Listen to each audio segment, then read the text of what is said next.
Bear with me. That's what it was. I've worked it out. Okay, so that was running in the background. Sorry for that, everyone, and welcome to our live podcast. A little bit of humor at the start there. We did that deliberately just for fun. So let me get out of here and into the Anatomy of Style, Book 2. So I've got my students here today. I want to welcome everyone to my students, past and present. And my past students, Chuck and Corey and Rachel, are here, and you'll see their info at the bottom of the screen when you have a look at this live screen. So we're live in here. I'm not going to touch that again, but you've got all the info underneath there. I don't want that double echo. So I'm going to start with my book promo. So get your headphones on. I've written the music for this as well. So here we go.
So Rachel's going to take questions. There's going to be prizes and giveaways today. And also I'm going to draw over students' work here. So I'm hoping to make this a monthly thing. And at the end of this month, I will be coming back in here to announce the prize winners. And it's all about the Anatomy of Style too. So if you've already seen or downloaded the Anatomy of Style 1, this is an advancement on that. And I'm so proud of it. I'm really very proud of the book. But to begin with, what I want to do is take you into a little treasure hunt to begin the prize business. And on that, before that note, Rachel, are there any questions? Because I thrive on questions and answers. I'm not only going to draw over the students' work that are in here today, but also take questions and answers from anyone in the live stream. Okay, so if there's any questions in there, Rachel, let me know, and I'll start. There was a couple, like, before I even started the live stream, like one about what's going on with New Masters, when those videos are gonna be out. Oh yeah. And then another one about where you take inspiration from. Okay, well, let's take the New Masters one first. So there's a lot of exciting stuff happening with the New Masters at the moment. And to promote that, I'll show you what one of the giveaways is. So a good segue there, Rachel. One of the giveaways today is going to be an original artwork. And I was saying earlier there that I dread giving it away because it's one of my favorites. And so I'm going to give away this newsprint artwork today on this live stream. And this is going to be, there's going to be two separate tier prizes. First of all, I'm going to give away these art prints. So these are from Mindwork Games. If you don't know Mindwork Games, they're just fabulous. And they do prints of my work. So I don't actually do prints on my web store. It's just too difficult from Australia. This is Solomon's Loss, and I'm going to give that away. It's beautiful. It's on canvas, and it's from Mindworks store. And Mindworks, let's have a look at them. I've got to refresh this link, actually. Let's have a look at Mindworks.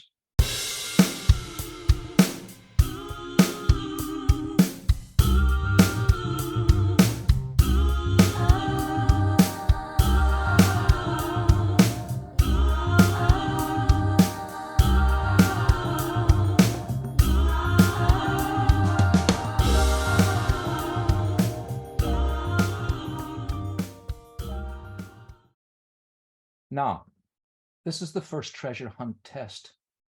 So remember what you saw there, okay? And I'm going to go back into, because there'll be questions asked later. So that's from Mindwork Games. Mindwork Games are absolutely fabulous. And I've been working with these guys for a few years now, and they're just wonderful. Their stuff is gorgeous. Look at it. So at the minute, they're working with Brom, and also I think they're working with Jody Moore at the minute. And they're doing these fantastic, I'm going to get this one. This is fantastic. One of my favorite Brom works. I've actually got it right here in a framed canvas print of the actual original artwork. So I've done a lot of work with Mindwork Games. They've done tons of stuff with my artworks, and they've made them into these miniatures that people paint. I got one up here. Let me just get one.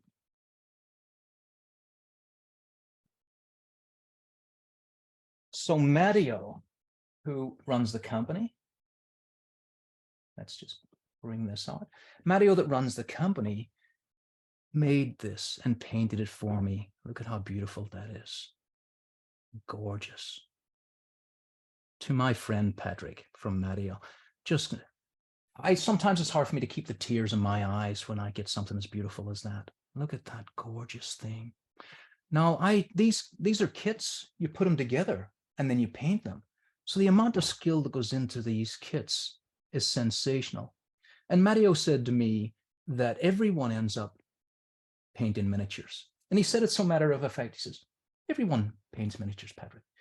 And I went, do they, Mario? Because I've never painted a miniature. He says, you will.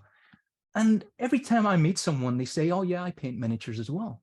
I meet them everywhere. But the skill that goes into, there's not even a single join left on that. But originally that was bits of pieces. It was an arm, a leg. I can't see how he's done it. He's put it together. So that's a master. So you get more and more masterful as you go.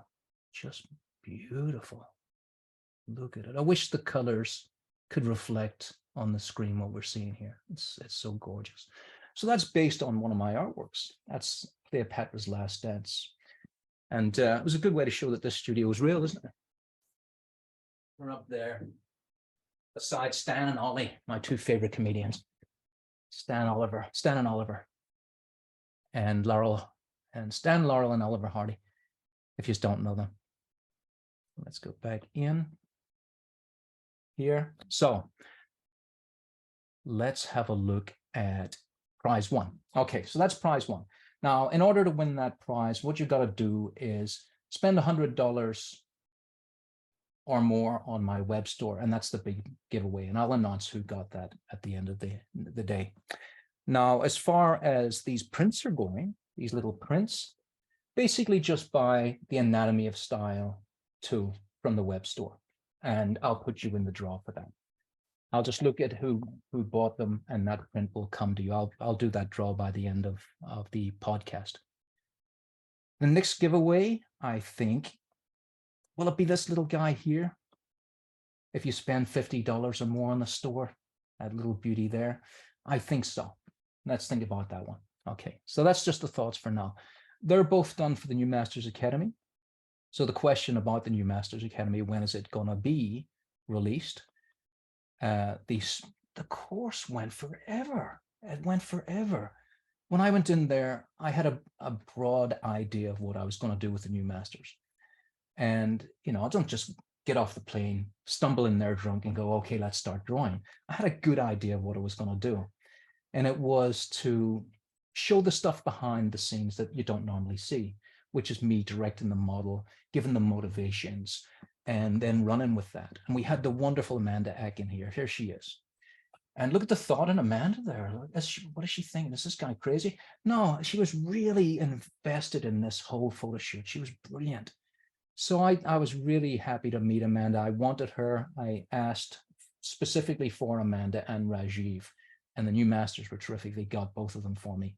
And Amanda was terrific, and so was Rajiv, because they bent the world and their time to meet me there in Los Angeles. What an incredible feat. We're all coming from different places. And we got there and we did it. So with the new master's course, to answer the question, it's coming as soon as we can get it. But I ran with Daniel, who's in the recent course with me, Daniel Daigle, and he was, along with Kel, he was the director of photography, and we shot so much footage, it went on forever, and that had to be edited by a team. So that's what's slowing the process down, but it's worth waiting for. There's going to be thousands of hours of footage that had to be trimmed. And that's me directing Amanda right there. And you'll see all that. It's amazing. That's beyond the drawing itself. So let's go back and see. And here's me meeting the mighty Rajiv. I have been in awe of Rajiv. I'm sure you guys, if you've drawn Rajiv in the new masters, forever. And he was just as great as I expected him to be, and such a nice fellow. Because when I saw Rajiv, he's so awesome as a model. I thought he was going to be a big tough guy that, might rough me up a little bit, but he was really nice. He was a really great, cool guy to hang out with. And here I brought along a canvas print for him as well of a painting I did based on Rajiv. So that's me and Rajiv working in there. And if we could all be in that shape, wow, look at Rajiv, amazing. So yeah, that's coming from the new masters. Any other questions on that, please ask. And there's me ready to present it. So they should. Someone asked, we got one question, draw/play is asking about Amanda. Is she an artist? Someone said that artists make good models. Amanda is an artist, actually. She's a multi-talented person. So Amanda sings. She's got a channel called Amanda Sings Things, and she's amazing. And she sings for Final Fantasy. So the theme songs for that. She sings in Tokyo, to gigantic stadiums. You won't believe how talented Amanda is. And you can see how lucky I am working with her. She was astonishing. She was astonishing. When you see us work together on the New Masters Academy, I will be in awe twice. I was in awe. Yeah, I really like those reference pictures. I've been looking at them. It's kind of funny. Like you're in the side of them, like with the Rajiv at least. there are funny pictures because I had some of the team come in. I asked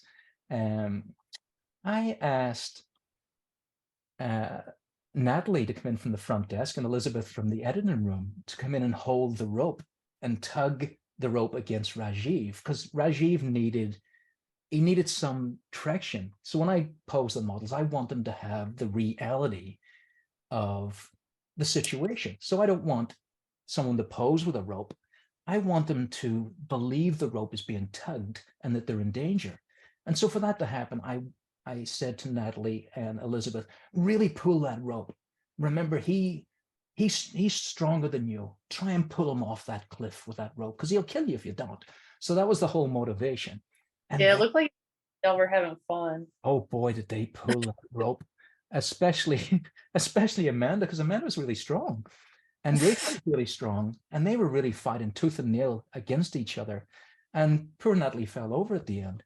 So, but that's how much they put into it. So you'll see that. You probably see a little tumble here and there. You've seen them, Rachel, is that right? You've been on the yeah. If you I was like, hey, wait a second. Yeah, it's tricky because of nudity. So it's tricky for me to go on there now. But New Masters Academy, if you go in there, you'll see that quite a lot of those photographs are already released. The course isn't released yet, but the photographs have been, or some of them. Let's see what shall I dare? What can happen? And I got one more question here. This guy's asked a couple times. Randall Walter, is there a way to send some drawings for you to review on the stream? Oh, I don't know, Rachel. That's your domain. Not today. Is that the answer? Not today. Look, Rachel's tough, but she's fair. I have nothing to do with that. Rachel's the moderator here. She can sort it out. But let's look at New Masters Academy. But that's a good idea for next time. So Yeah. let's see. I dread going on the internet. And the most innocuous thing you type in and something horrible could come up. New Masters, what a world. And I have there's been a few questions here. If you want to answer more about new masters. One from Foggy Planets. Will the Anatomy of Style book be used in the New Masters Academy course as well? And the answer there to begin with is I don't think so. But there is amazing stuff coming up with the New Masters. I'm not sure how much I can announce, but I'm going to write a book with it. To be continued. Okay, and then there was a similar question earlier from Chris Deere. What's the difference between the New Masters and the Anatomy of Style course through your website? I'm so glad you asked that question because it's asked so much. All my content is different across all platforms. So if you come in like you guys, Rachel, have come in with me for the New Masters, or for the Anatomy of Style mentorship, you've come in for that. Let me just have a look at that now so we can differentiate from it. So here's New Masters. I can't actually go in there at the minute because I've got to put passwords in and stuff. But yeah, there's a ton of stuff in there already that we shot footage of, but it's still photos at the moment. All right, so this is my online store. Now, did you remember earlier? Remember, we're doing a treasure hunt. So don't forget that. There's a treasure hunt going on as we speak. So a while back there, we went and had a look at MindWorks games. Let's close this. And now I'm going to have a look in here at, let's see, merchandise, online workshops. So at the moment, we have just finished this one. Everyone you see on screen here, apart from the moderators, Chuck and Corey, at the moment, we're just in this Anatomy of Style course here. So that's totally different from everything that you can download from my store. And I'm already planning the next one. The next one's going to be, I think, next month, actually. Next month, there's going to be a new cohort. And you get a key. You sign up, you get a key from me, and the key goes in here. And then it opens up, and we've got a whole new world of 14 hours of pre-recorded material. And then we meet once every week for 3 hours or so of discussion and drawovers. A bit of what we're going to do today is what we do. So I'm going to go back into the store. And the way to join those workshops is to go up into online workshops here. And basically, you get an early bird notification mail out. So you click in here like that, and you put your name in there. You just basically go messages AOS, that's it. And then just leave your email address. And I will send you an early bird notification where you get the course cheaper. So that course is different from everything else. It's totally different. There's nothing else comes from that.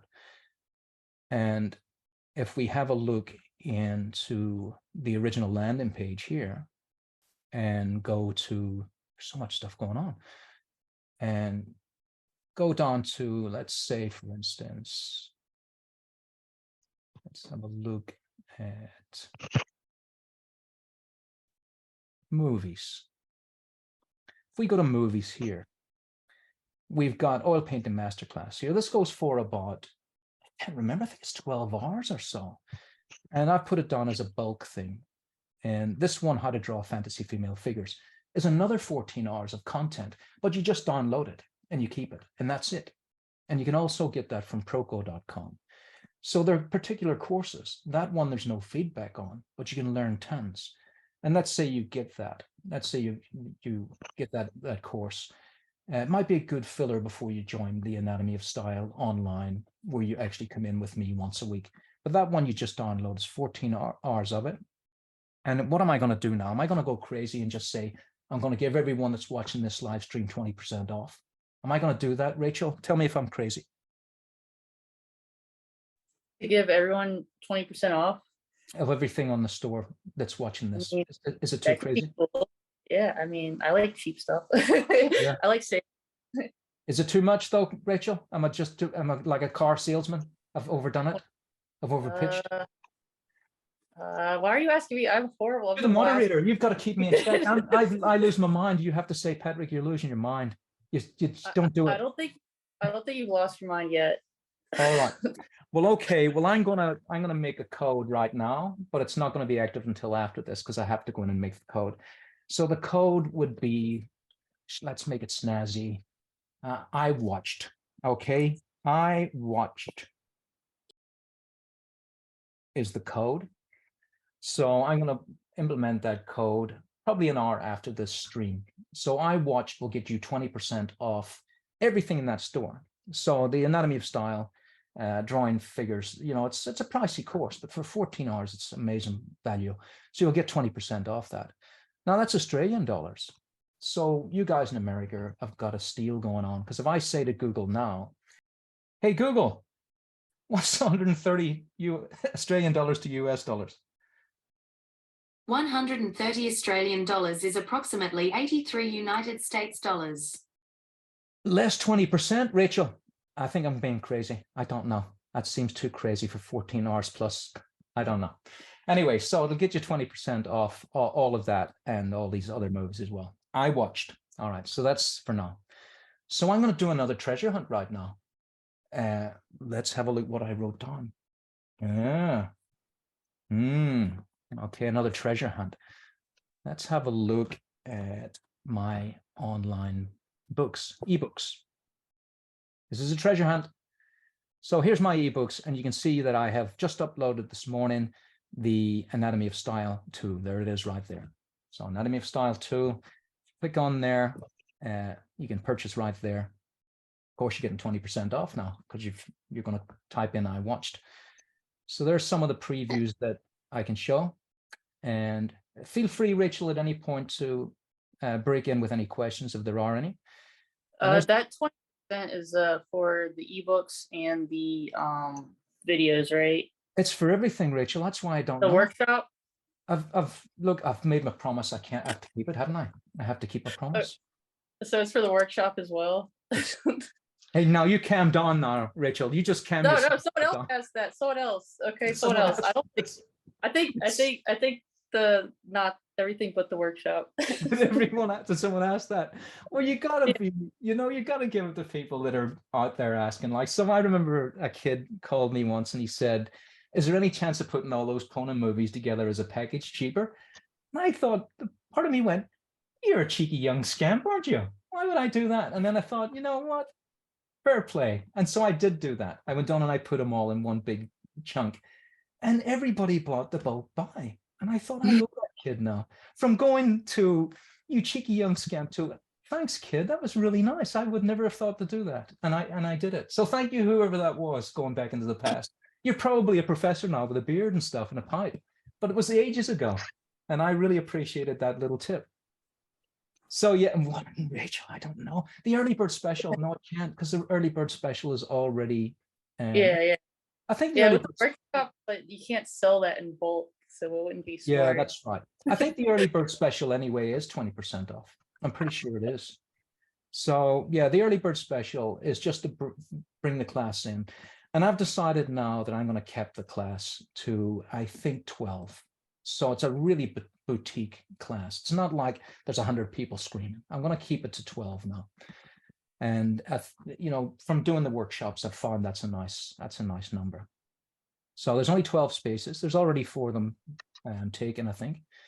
But yeah, that's what's going to happen. So yeah, okay, look, I've said it.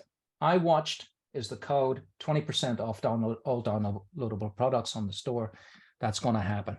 I should have painted a little salesman's mustache on here before. Why didn't I? And a pork pie hat. That would have been good, wouldn't it? Little pork pie hat. Okay, so let's have a look. So yeah, remember this is a treasure hunt. I'm going back into the ebooks again. And let's see. So in the ebooks, once you go to that page, yeah, one last thing is a lot of people are saying to me all the time, and I should think about this, is when are you going to print your next book? When there's all these books are out of print? Well, I don't actually print the books. Carrero Press do. I'm going to take it to Carrero Press right now. So if you click on that link, you can see that The only way you can get now, as far as I know, oil painting masterclass and drawing from photographs is through Carrero. They're just sold out worldwide. Amazon, everything, it's gone. It's just all gone. I do need that mustache. Going soon, gone. They're all gone, right? So everything's gone, except for on Carrero Press. They've got some drawing from photos, oil painting masterclass, and everything else is long gone. I think Carrero, I don't want to promise this because this is not my domain. I think they're able to ship worldwide, very cheap or possibly even for free. I don't know. But in the UK, I think it might be free shipping. So if you're in the UK, you can still grab these two books. For now, another question that comes up, is the Anatomy of Style ever coming back into print? The good news is follow Carrero Press. Remember, I don't print them, and they are going to print it again this year. They're also going to reprint drawing from photos and also the Anatomy of Style 2, but it won't be until 2024. So the only way to get the Anatomy of Style 2 now is where we are, which is back into my store as a PDF. So that's what that is for now. So all the PDFs are still available from my store, but the paperback books on Amazon, pretty unlikely, apart from scalpers. Now, remember, this is a treasure hunt. Oh, there's Sentinels at the bottom of the page. Let's get back into the main store again. All right, and these take you to the ebook store directly to the book. Couldn't be easier. That's what's happening there. Okay, so I better get into what I promised, which is drawing over work. Before I do, Rachel, any questions based on that?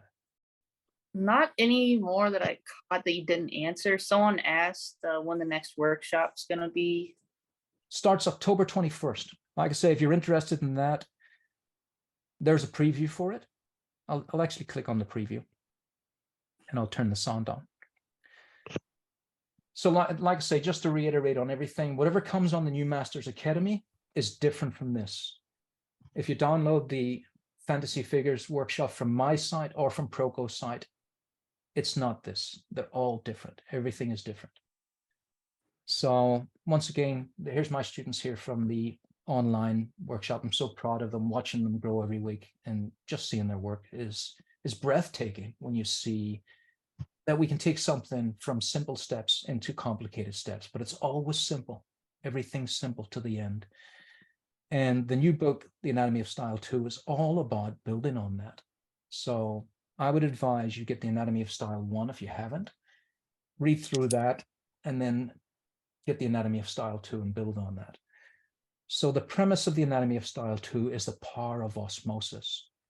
Osmosis means to assimilate by repetition or by imbibing someone else's drawing technique.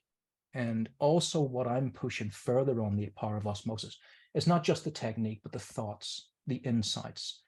So as you draw along with me, I speak, usually you get the best stuff left out. Usually when an artist is in the flow, they're not speaking, they're not saying a word. And you go, wow, that was amazing. I wish I knew what they were thinking. Well, that's what the power of osmosis is all about. The new book is I write down what I'm thinking as you draw along. And that's the way to approach that book. And I'll take some little examples of it in a minute. So these are my students coming in. So that's like I said, that's 14 hours of pre-recorded content. You come in with me every week and I look over your work, draw on top, answer questions for 3 hours plus. Then that recorded content goes up and you watch that as well. And you keep that for a year. That's the whole idea of the Anatomy of Style online workshop. So now the idea of Anatomy of Style 2 is something we're going to actually work on right now. So here's a little bit of the Anatomy of Style 2 book. And you can see here that the idea is to draw along. Each chapter has a theme. And the theme here is interlocks. How do we put these pieces together? And I've been doing a lot of mentorship recently about how do we break out of gesture, for instance? You'll go into a lot of workshops and it's all gesture, everything's gesture. It is the most important thing. But if you're in gesture so long, what happens is sometimes you can't get into structure because you're in jelly world. You're in the jelly world of gesture and you love it. All your gesture looks good. And then the minute you put structure on it, it looks horrible. Or if you start with structure in particular, it looks horrible. So my whole idea for the Anatomy of Style 2 is to use gestural structure. The idea that there's never a box, everything has a curve to it. And that's my whole ethos. When I got out of box world, I have a few worlds I've been like just trying to get out of. And box world is one that I never gelled with me, but it's a great idea. It's a fine idea. But once I was into it, I couldn't get out of it. And so for me, everything has to have a curve. So once upon a time, this was a box in my mind. You can still see some parts of a box in there. So that's a subliminal idea for me, to have a box as an idea. I want to make it a gestural box, a curved box. And so this is now an egg. And an egg shape for me is a much better world to be in, egg world, let's call it. So I'm going with these egg shapes. But what I'm really doing is linking them gesturally with one big flow. And that could be a slug. I'm very big on mnemonics, strange ideas to remember things. And so the slug idea here is making me run through this figure. And Mr. T, you can see Mr. T here. It's a T shape and it gets elongated all the way down here to the crotch place. And that's an arrow. So now we've got an arrow mnemonic leading up to a T. And if you look very closely, this is a little skydiver. See him? There's his little head. There's his arms. There's his midriff. Here's his legs. And a little bit of his feet are giving you the curve of that rib cage.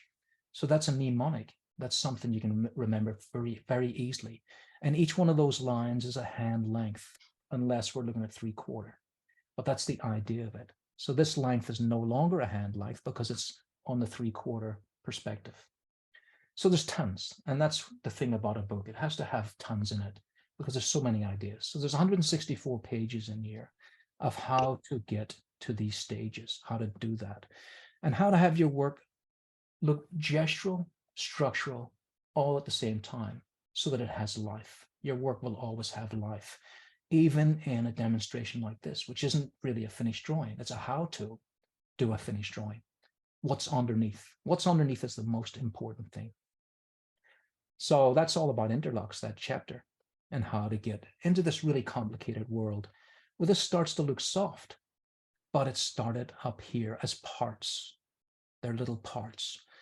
So there's a lot of structure in the Anatomy of Style 2, but it's gestural structure. In the Anatomy of Style 1, it's got a lot of study sheets. And so study sheets are basically a sheet that has how I think in one form. As you can say, this is a back study sheet or a leg study sheet, things like that. So I'm thinking of these parts again. You know, these are triangular parts and how things move. We've got anatomy, but anatomy is gnarly and really difficult. But if we break it down into simple structures, this is really just basically a triangle that's moved from here to there and given us that scapular motion, which means I can draw something complicated like this based on this, based on something simpler. So simple shapes, and then simple shapes inside, bigger simple shapes. So that's a big shape, that egg. And then there's a simple two-shape system here on top. And then it gets more complicated, but it's always simple. This is just a curve now on top. The deltoids linking right underneath this scapula. And simple on top of simple, on top of simple, until you get something that can be complex. And so I understand how to draw this based on that. And that's the power of osmosis. Draw along with me, imbibe those thoughts. And then this is not such a fearful thing to do. It's not, in fact, it's not scary at all. It's a joy. It's actually joyful. Rachel, are there any questions? Not too much. We got like people asking about the coupon code and the treasure hunt. So let's see here. Where was it? When you get a chance, can you repeat the prizes and how to enter, please, for the treasure hunt? Well, I'm going to do a prize right now. Okay. Remember the treasure hunt? Now, earlier when you came in, we went to Mineworks and we saw a statue there. Rachel, the first person on the chat that types in the name of that statue wins this canvas print. All right, there we go. There's the first one. Oh, it's not that one. Did someone get it? No, not yet. The first person that can remember that in the treasure hunt wins this canvas print. It's a beauty. It's you can't see how beautiful it is in real life, but it's an absolute beauty. That's from my paintings. We got Cleopatra. That is not the answer, right? That's not the answer. Artemis and Satyr. That's not. That's the winner. correct. That's the winner. Okay. That's Artemis winner. and Satyr. That's Sid Tyler. He was the first one to answer. Sid Tyler. Okay, Sid. Yeah. So go into my web store here and click on contact. Let's see. Click on contact and put your name in there and your email and say, I won Artemis and the Satyr, if you could do that. And I'll get that to you this week. Okay, so Sid Tyler won this. He won my favorite painting, Solomon's Loss, in canvas form. And I'll get that to him. Yep. Okay, we got a response. He's from Europe, Croatia. Croatia, wonderful. So yeah, make sure you put your address in full as well on the contact form there, Sid. So your full address, your email, and I won Solomon's Loss. All right, so I'm going to do a little bit of what we normally see in my Anatomy of Style online workshop, which is my students, they submit work and then I draw on top of it and based on their questions as well. So what we have here at the moment, I think, let me see, and I've censored these for YouTube. We have Nikita has brought this in. And the idea here is Nikita's brought this in based on a page from the Anatomy of Style 2. And so on Anatomy of Style 2, this was a big challenge, this one. This is more for more advanced students. So I've put some challenges in the Anatomy of Style 2.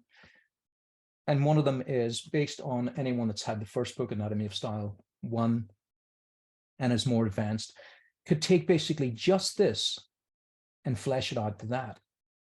And Nikita's well capable of that. So Nikita has used this as an idea, how do we get here? And look at the fluidity in Nikita's work. So Nikita's been in my recent workshop, this last one, that's just finished. And he's brought in this beautiful drawing. And look at the life in it, based on the power of osmosis, gestural structure, all of that stuff that we've been working on over the last 4 weeks together, and just beautiful, beautiful work. Tell us about it, Nikita. Anything you found difficult, anything you learned that was new, and what you enjoyed about it. For sure. Can you hear me all right? We sure can. Well, for sure. Well, for one, can't send enough praises for this course. I mean, I've taken many others, and this one, it really blew my mind. It's very well worth the money and the time and the effort. But I picked this pose, and she kind of struck me as a very athletic woman. So as I kind of followed a little bit on with the book, right, getting that sort of like dimple at the hip box, I was like, well, you know, she really reminded me of an Amazon. So I threw in a little bit of extras, and I invented a couple of, I guess, pieces of anatomy that maybe weren't exactly there. Yeah. But she struck me as this, I don't know, ancient Greek figure for some reason, right? And so I added the helmet and I guess those greaves. Yeah. Well, that's wonderful. That's wonderful. So Nikita has gone with the idea of, we don't just draw the model. We think, what is the model thinking? And what can I bring to the party rather than just copy this? And so we've gone in with a theme. So once you've got a theme, you've got basically the beginning of emotion. So you've got emotion. You know, so Nikita said a couple of things there. He said a Greek god. So we've got that feeling of superiority. We've got that emotional impact of this woman is of a strata that is so high that she has to be godlike in the representation. And so we've already got a little bit of that by looking upward from a plinth situation. But the fact that if we didn't have that theme, if we didn't have that idea based on what is the model thinking, or what could this model possibly be in reality, then we wouldn't have this helmet. Just as a simple idea, we wouldn't have that helmet. But what we would never have had is a piece of work that transcends the reference. The reference will always just be reference. And if you copy it, all you've done when you think about it is you've copied the reference. I can never spell, by the way. Copied reference. So that's all you have. If you take the reference and treat it as reference, you will always just have copied reference as your drawing. But we don't here. We have a new piece of work. We have art. It's art because it transcended the reference. It's not a copy anymore. It's an interpretation, and it's an emotional idea. It's something new. It's brand new. So the artist has brought themselves to the party. They didn't just turn up and copy something and go home feeling empty. They went in there, they took charge, they brought something to the party, everyone applauded, and they walked out to a rousing night and took a deep breath and said, look what I created something that didn't exist before I started drawing. It didn't exist, and now it does. And it's a beauty. It's a real beautiful piece of work. All right. Now, Nikita, going back onto it so I can do a little bit of critique. What did you find difficult? One of the things I was really stuck with, and I just didn't have enough time to, I guess, solve it, is the back and the torso. And I think the torso is just a tad short, but I was absolutely lost in the muscles of the back. Yeah. Especially trying that kind of like squeeze of the muscles of the back right in the center. Yeah. I had a hard time not turning it into kind of like a cartoon line, which so I'd say that was the trickiest part for me. Yeah. Well, what's wrong with this photo is something we should always ask. What's wrong with this photo? And what's wrong with this photo is there's nothing wrong with it, really. But you've got to say, are we going to draw a god, or are we going to draw a bodybuilder that's pretending to be a god? That's the difference. So if we copy muscles that have been tuned in the gym, it's going to look like that in your drawing. So we've got to remember there were no latissimus machines back in the Greek times. There was just muscle built from purpose. Whatever they did, climbed rocks, whatever it was. They did Olympic Games, they wrestled and everything, but they didn't look like bodybuilders. So they were different. And so around about this area, what's wrong with this photograph? For me, this betrays these muscles as built in the gym. And so that's my first flag. I would flag that and say, and just like Nikita has done as well, it doesn't look natural. It's natural. It's a natural bodybuilder's body. There's nothing wrong with a bodybuilder's body. But if we want to show that this is a Greek god and not a bodybuilder, then we've got to attune. We've got to retrain those muscles to belong in a different era that's not modern day. And so that's the first thing I would look at. And bodybuilders are wonderful for reference for muscles, but I tend to go more toward like I hire models that are rock climbers, for instance, if I want to draw something that's based on that kind of person. So for me, when it comes to all this wonderful musculature that we have to work with, is tone some of it down and take it out. That would be my first call. Another thing would be if I see something too straight like this, then I want to tumble off it. And my first call is probably the index finger. It just gives me that, it'll kill that straight a little bit. Has it killed it enough? Not really. Can we turn this and push that elbow out a little bit? Can we push the flexors out a touch? Can we do that?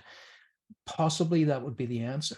And then we could trim down that muscle a little bit here and give these ridge muscles, maybe up top to it like that, something in there. So we got little muscles that we can play with, like the anconeus muscle in here, to divide the flexors from the extensors and take us down to that bone. So we get lots of little moments that we can play with that'll give us the jumping off point to get to another point. And that's what I'm always looking for. So you've always got the common tendon in here attaching onto that ulna. And from there, we can say, well, that's the brachioradialis. And that's a chance for us to come down the ridge muscles again. So this is it from another position. We've also got the epicondyle of the inside here. Now, my students in this room will understand all of this completely. It's high-end stuff. You'd have to take a whole course to get it. But for now, I'm just throwing it out there to show you where we can go to. But once you learn this stuff, once you learn structure more, anatomy later, that's the last thing. You don't need to really understand anatomy to draw, but the structures you have to understand. And overlaps. So where do we overlap? Well, I want to overlap here on that hyperthenar eminence. And that gives me interesting stuff. It gives me a hard here, a long curve here, and then a push out there. So the problem with a pose is that it's a pose. And so they're thinking about the pose. That's the problem. So if we go into the new masters based on the previous question, the new Masters Academy course that I run is all about me working with the model to get an emotional pose rather than a pose. And so I give them emotions. Like when I was working with Amanda, I give her an emotion of revenge. You're filled with fury. The emotion is fury. And the theme is revenge. So you're revengeful. You're furious at this person. And we have a little story to work with. And that brought out so many wonderful poses from Amanda. If you see it, it's written in her eyes, every turn of the muscle. There's not much left for you to do beyond bring yourself to the party and put some style on the drawing, because she's given us so much. But look here. Now, before I even looked over here, look what Nikita did. He already brought that index finger out because he came into the course with great skills, but we hone those skills over and over until we get more skills.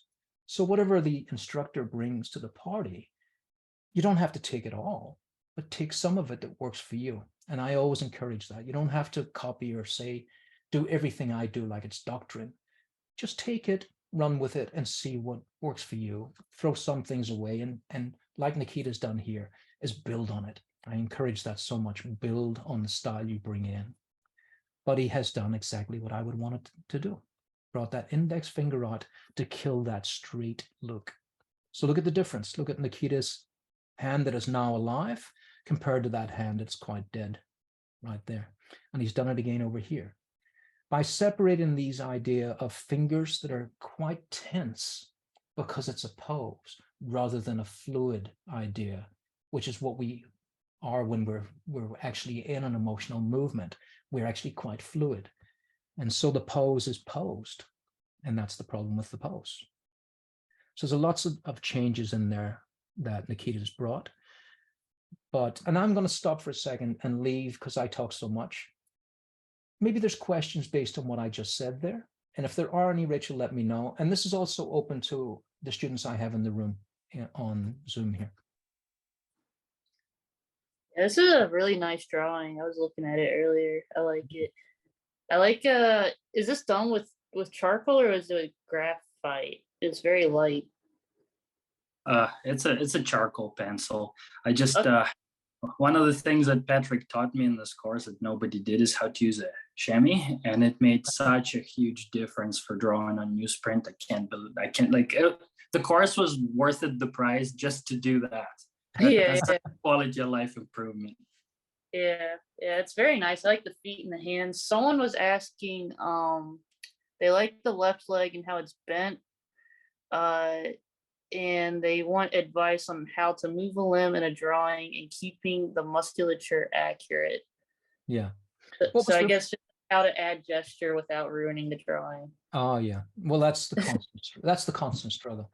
Gesture is going to make things more fluid, but it could also make them unstable. That's the problem with gesture. But going back to what Nikita was talking about earlier, what helped him is what helped me in my previous incarnation. When I was, well, let's call it an iteration. So we're always changing all the time. And in my previous iterations, I was in a world where I couldn't understand anything. I was a surface artist. I just drew what I saw and didn't understand any of it. And it's only when I started to realize through the teachings of my mentor, Steve Houston, for instance, through the tutelage of Steve Houston and Glenn Vilppu and those great masters from the New Masters Academy, I became a better artist. And I already was a professional artist. And so there's always more to learn. It's amazing how much you don't know that you don't know. And that's, how can you? You can only Don't know what you know. And that's what makes people confident when they're not skilled yet.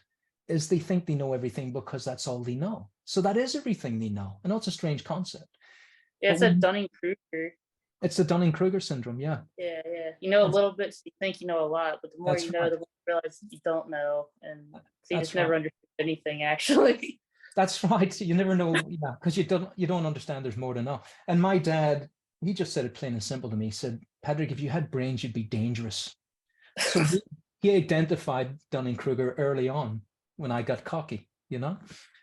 So what Nikita has done here, he was talking about how this helped him, this finding this sacrum dimple in here. See that? And that's just a common little curve for me. And the mnemonics for that, for me, is just basically thinking of a high-waisted swimsuit. You can just imagine a swimsuit in here, pushing in, and it gives you this curve because clothes are built on our anatomy. So the high-waisted swimsuit is built to stop on the hip crest. And so that helps us. That's a mnemonic. To try and remember how the hip crest looks is tricky. But to think of a mnemonic, a strange memory clue that it is a high-waisted swimsuit, then we can place that nicely. And the great thing about it is once we come down to that edge, we can see the leg inserts, what tells us also that there's a 3-finger gap in here. And it's basically like that, where a belt fits in as well.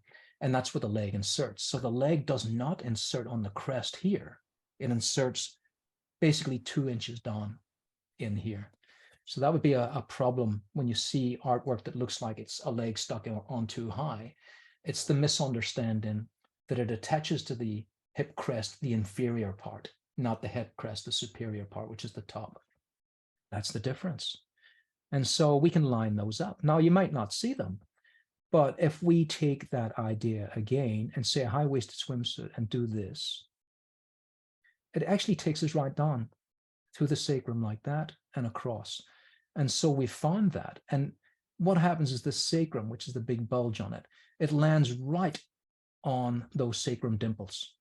And so those little dimples that we see here, we can line those up.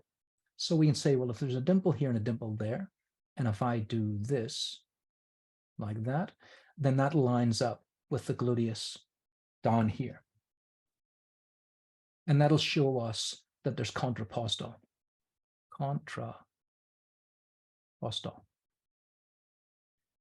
What is it, 2 P's or two T's? I think it's 2 P's. Contrapposto. So if this object is going in this direction, like this, so we got 2 basic mnemonics, the Liberty Bell here, like that. And then if we are going in this direction with the hips, then what nature wants to do is line up these clavicles in the opposite direction to get a well-balanced pose, and that's how we get balance. Now, by putting an arm on here, we can change that. That can be a different balance, but she is going with classic contrapposto there. She's leaning in that direction. So that's how we balance a figure. And for me, if we get up here like that and find in between these 2 points, we find the top of the rib cage. And so that's the 7th vertebrae in there.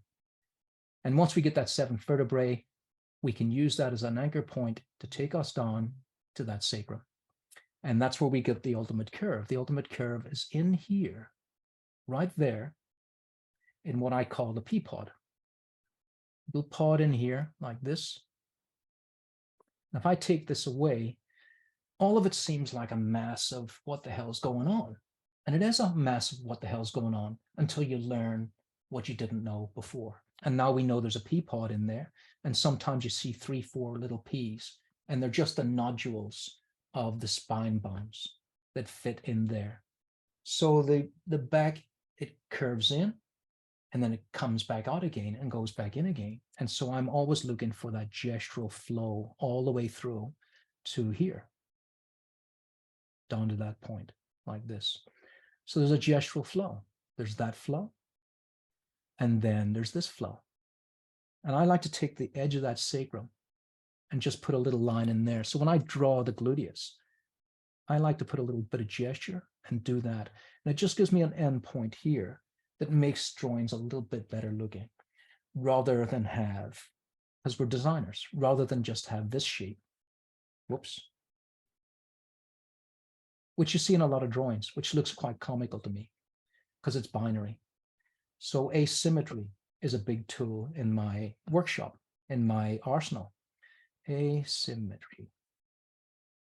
If two things look the same, to me, they look comical.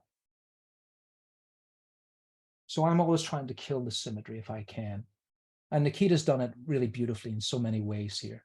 You know, if both of those arms were very similar in shape, then we would have that. And they are similar in shape like that. So the fact that Nikita's gone in here and given us all these beautiful undulations is changing that shape from a basic tube into something a little bit more interesting. But the original question, Rachel, wasn't it about how do we keep the anatomy right? Is that correct, but gestural? Yeah, it was just about moving the limbs while keeping the anatomy right. Yeah. It, Well, simplify is the go-to every time. How much can we simplify it? So simplicity, I always love this quote from Leonardo da Vinci. Simplicity is the ultimate sophistication. And what I'm doing here is slowing down my thoughts to write a note. And so a lot of what I do in the anatomy of style is to notate. When you write a notation down, not type it. It's been proven not to be as effective. When you write it down, it really sticks. So simplicity is the ultimate of sophistication. The more you take out, the more beautiful your work becomes. So to keep it gestural, take out as much as you can. And the gestural nature will come from, look what Nikita's done here, by the way, so beautiful, because I looked at this right away, and it's going back to that asymmetry point. No matter what the model brings, we can't be a slave to the reference. And so at this point here, look at these creases. They are very binary. And look what Nikita's done. He swapped them out. This is narrower, and that's wider depth. And these two shapes are different. And that's what we want to do. We want to kill that binary nature. And so if we go inside this body, we can see the rib cage is quite small. Rib cage is here, like that. Now always make the self known just right on the outside, round about there. It's hard for me to do this on a slippery tablet.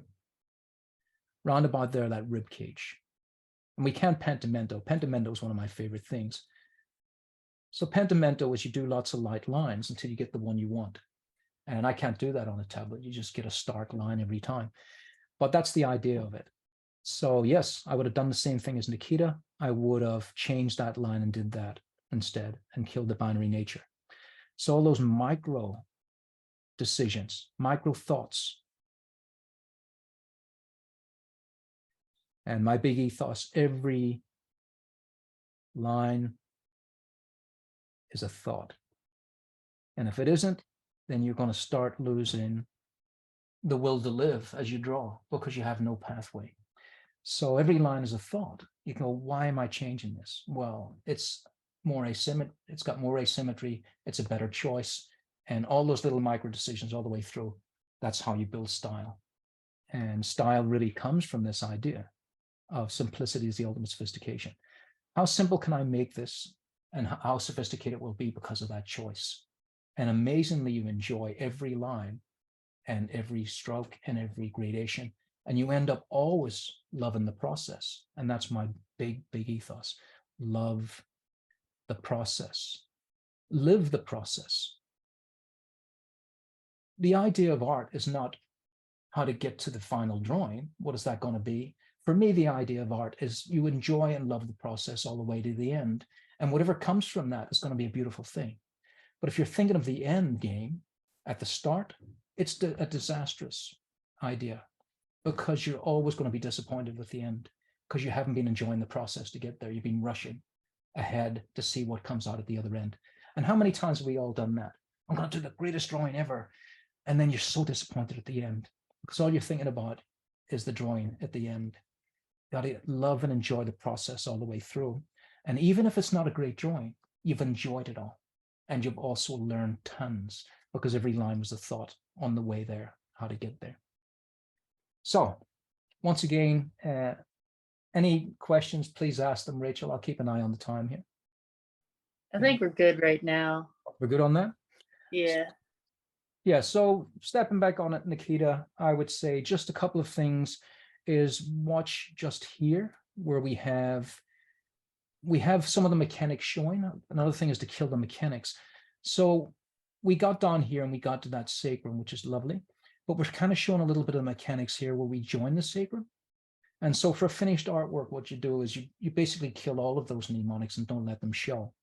So here I'm showing them all. I'm actually saying, here's how I think, but I would never draw all this. I would maybe hint at a shadow in here, definitely hint at a shadow in there. And there's that moment I talked about where I like to just give a little curve, just right on the tailbone there, because it gives us a long followed by a short. And that's a nice rhythm. It's not long, long, long, short, short, short. It's a long and then a quick short. You know, it's music. It's whoom, bump, like that. And it can be whum, bum, bum, bump. It can be any of those things. But if it's just bump, bump, bump, bump, bump, that is a problem. And so we want to be aware of that, the rhythm of your strokes. Another thing that everything I've built on over these 20 years is in those two books. And I was talking yesterday with a student, and they said, what would be the sequence of the books as we go through? And I thought about it, and I can only bend time so much. And I bent time in imaginary terms. And I thought to myself, if I had to go through these books in sequence, because some people love that. I'm still of the mind you can jump in anywhere and it'll teach you something. In fact, I am by my very nature a pantser. I just jump in and learn from mistakes and see what happens. You can do that. If you're more linear in nature, then what I would do with these books is I would go in. The first book I would study from would be The Anatomy of Style 1. And then I would go into The Anatomy of Style 2, possibly. And then I would go either one of these two choices. Figures from Life. I think, yes, I'm going to say Figures from Life. I'd go to Figures from Life. It's a sophisticated book that's still relatively simple, but it's more sophisticated than The Anatomy of Style. You can see how much is in there. But it takes you from, figure 1, 2, 3, 4. There's some skill in there to do that. But you could jump in as a complete beginner and see how much you don't know by making that effort. But if you really wanted to go linear, then that would be the choice for me. It would be The Anatomy of Style 1, this one. It's got all the study sheets in it. These study sheets were invaluable for me. And the reason why I wrote this book is because I kept forgetting things and going, how did you forget that? And I'm reinventing the wheel over and over all the time. And I thought, just make a study. I didn't even know the name of it yet. Make a study sheet. Draw something for the students that you've just been teaching and leave it there on the board for them to photograph. And I soon found out very quickly that that was the most important part of the class. And so as the students would leave, as they picked up in my live classes, they would photograph all those study sheets. And that's how they learned. And that's why I wrote this book. So I originally wrote it just for my students and for myself. And then I made a PDF of it and put it online. And a couple of publishers got in touch with me to publish the book. And I thought, oh, right, okay, so this is important. And so now it's The Anatomy of Style. And there's just some samples of it. But basically, there's a lot of study sheets in there, but also a step-by-step. That would be the first call. Anatomy of Style 1. Anatomy of Style 2, which just came out. Okay, so that has come out. And then Figures from Life. And then Drawing from Photos, because drawing from photographs is very, very advanced. And the reason it's advanced is because, and look at that forward by Steve Houston. I just had to stop in awe to see where art can take you. And let's just say I was someone that liked art and admired Steve Houston from afar. That's great. That's wonderful. I can go and take his classes and stuff. But becoming an artist has been a passport for me to travel the world and meet people that I would never have had access to, ever, if I had I've just dreamed it and never made it happen. And so to make the dream come true, you've got to make it happen. You've got to manifest it. So I always wanted to write a book. I manifested that in my mind from a long time ago. It wasn't this book. It was a book of my art. I would paint pictures and then I would compile it into an art book. That was my idea. But the fact now that it's opened all these doors, it's just astonishing to me, and I love it. It's fantastic. And I would love it anyway. If all I did was draw, I would love that. But look at how wonderful it is here that here I am sitting here with Rachel, who I'm starting to really know quite well. I'd like to meet Rachel, for instance, and Chuck and all. I consider my students now friends that I haven't actually met yet, even though here we are friends virtually. It seems weird that we haven't met in person.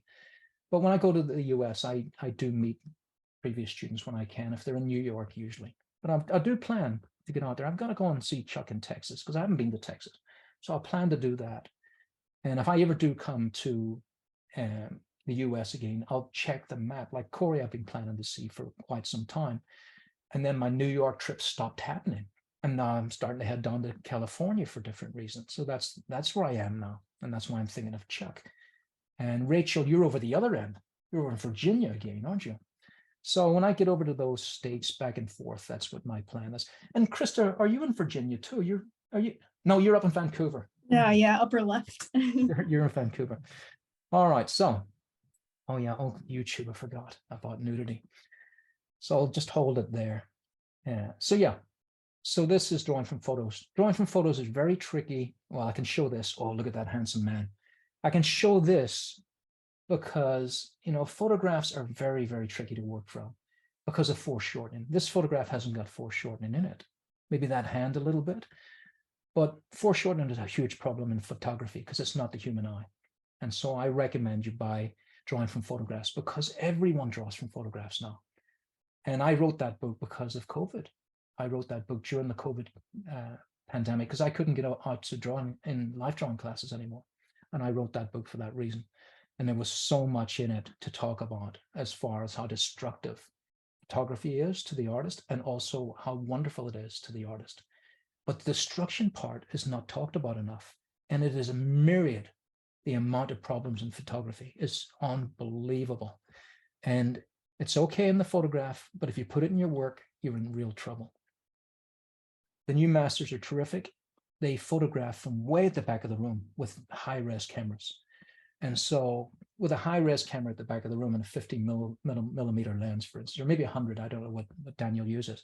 But basically, the further you go in that spectrum, the closer you get into 30, 22 and all that business, you're getting a concave lens or a convex lens. And you're starting to see everything warped at the sides and everything stretched and pushed in tight in the inside. So we've all got longer faces on these cameras than normally because we're in the center of the screen. And yeah, you can actually see my room is bent. You saw me over there a minute ago at that cabinet. It's miles away, but it looks like it's just over my shoulder. I'll walk to it.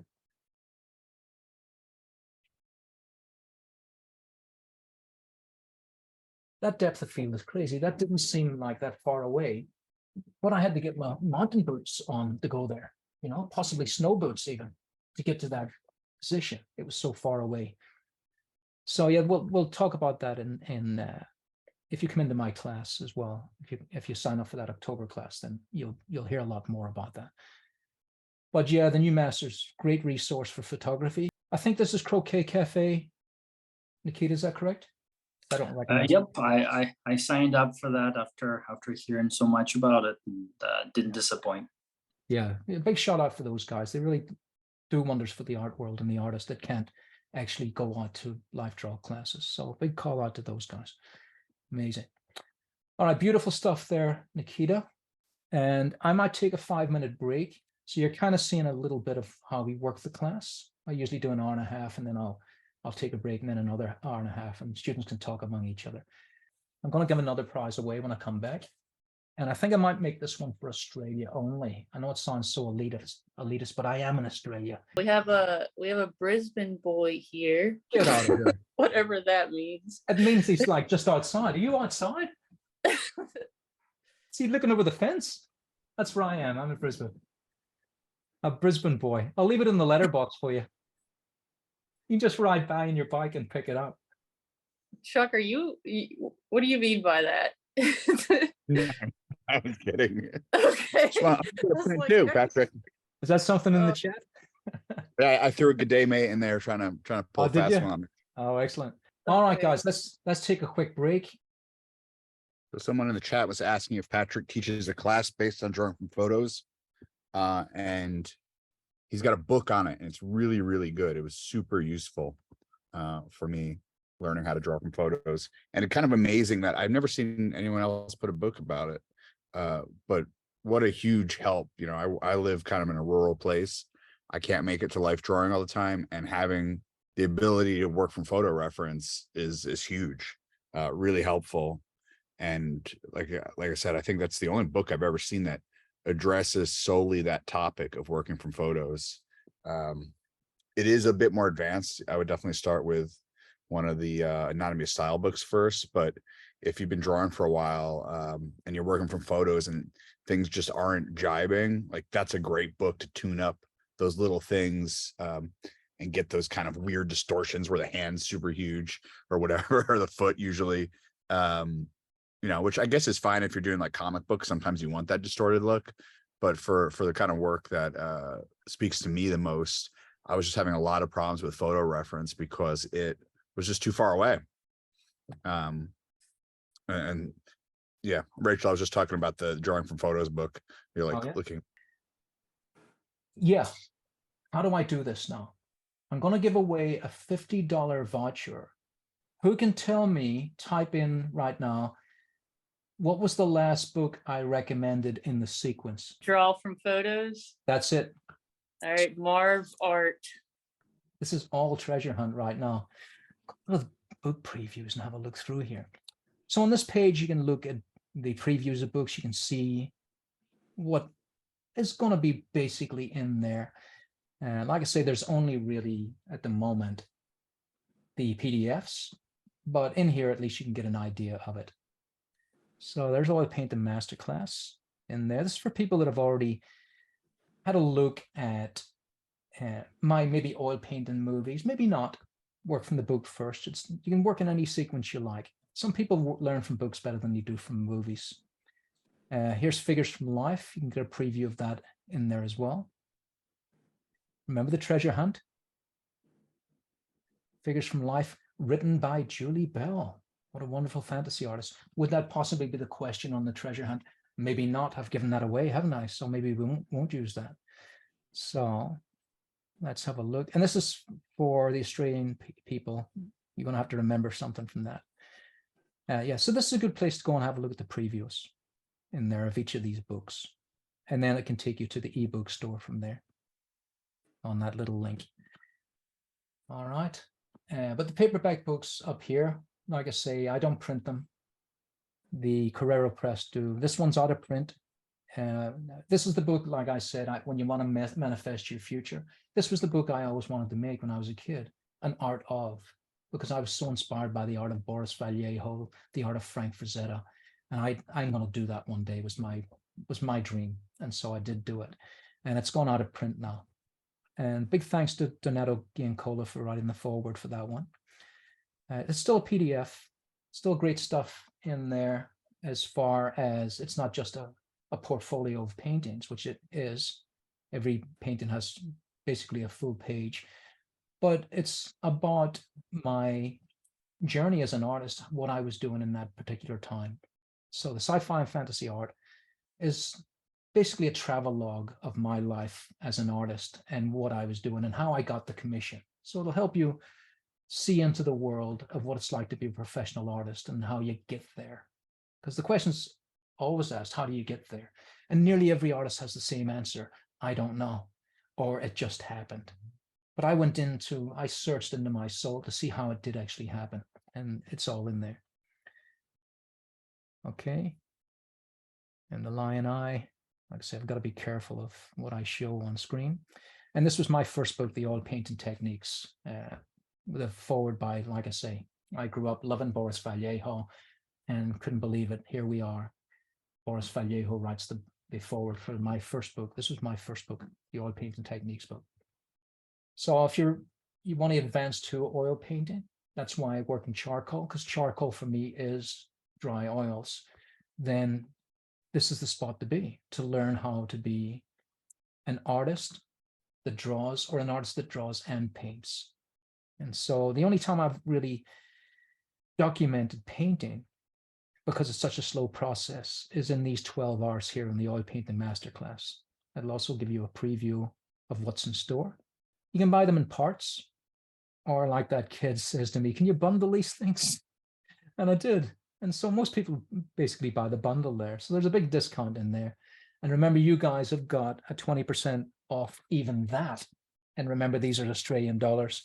So basically a good time to be American because the exchange rate is in your favor right now.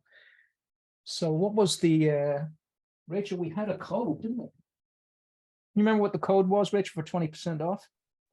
I watched.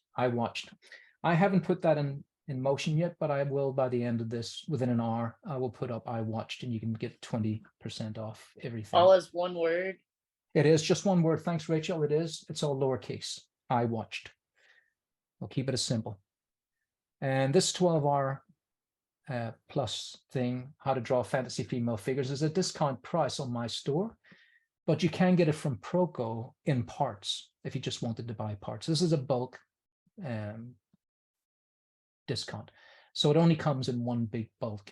And if you've got the cash, then this is the way to do it if you're going to buy the entire thing. If not, go to Proco and buy the parts, buy the pieces. And I met Stan recently. What a wonderful guy he was. Really such a fun guy to hang out with. So in here, we've got my page on Proco. You can see the Anatomy of Style is already up there to buy as well. You can buy it in Proco site and in here as well. Basically mirror my site, but you can buy these in parts. I'm pretty sure, yeah, it's up in parts. Proco's got 15% off there at the minute. So you choose. There you go. Good time to buy on both platforms. In parts for 15% off.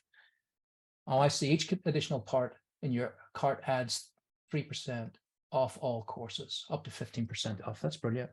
Okay, let's get back to Chuck. And before we do, who wrote the foreword for, said it was going to be not going to be a trick question. Who wrote the foreword for Figures from Life? This is for the Australian, this is the Australian guys to get these prints in the mail. All right, the first Australian. I'm going to go all out and give you the giant print, okay? The bigger print. And while Rachel's looking, I'll look at Chuck's work. Chuck. All right. It looks like Chris Deere has it. Chris Deere. Okay, Chris, Yeah. you know what to do and when to do it. And I'll get that to you once you, so you need your address in that one. You need your full address for that because it's going to come in the post. All right, Chuck, do you see the clarity of this hand right here and the gesture of it? Look at how it stands out because of this shadow here. And also the non-descriptive shadow here. We know it's a rock or a ledge, but there's not much going on there.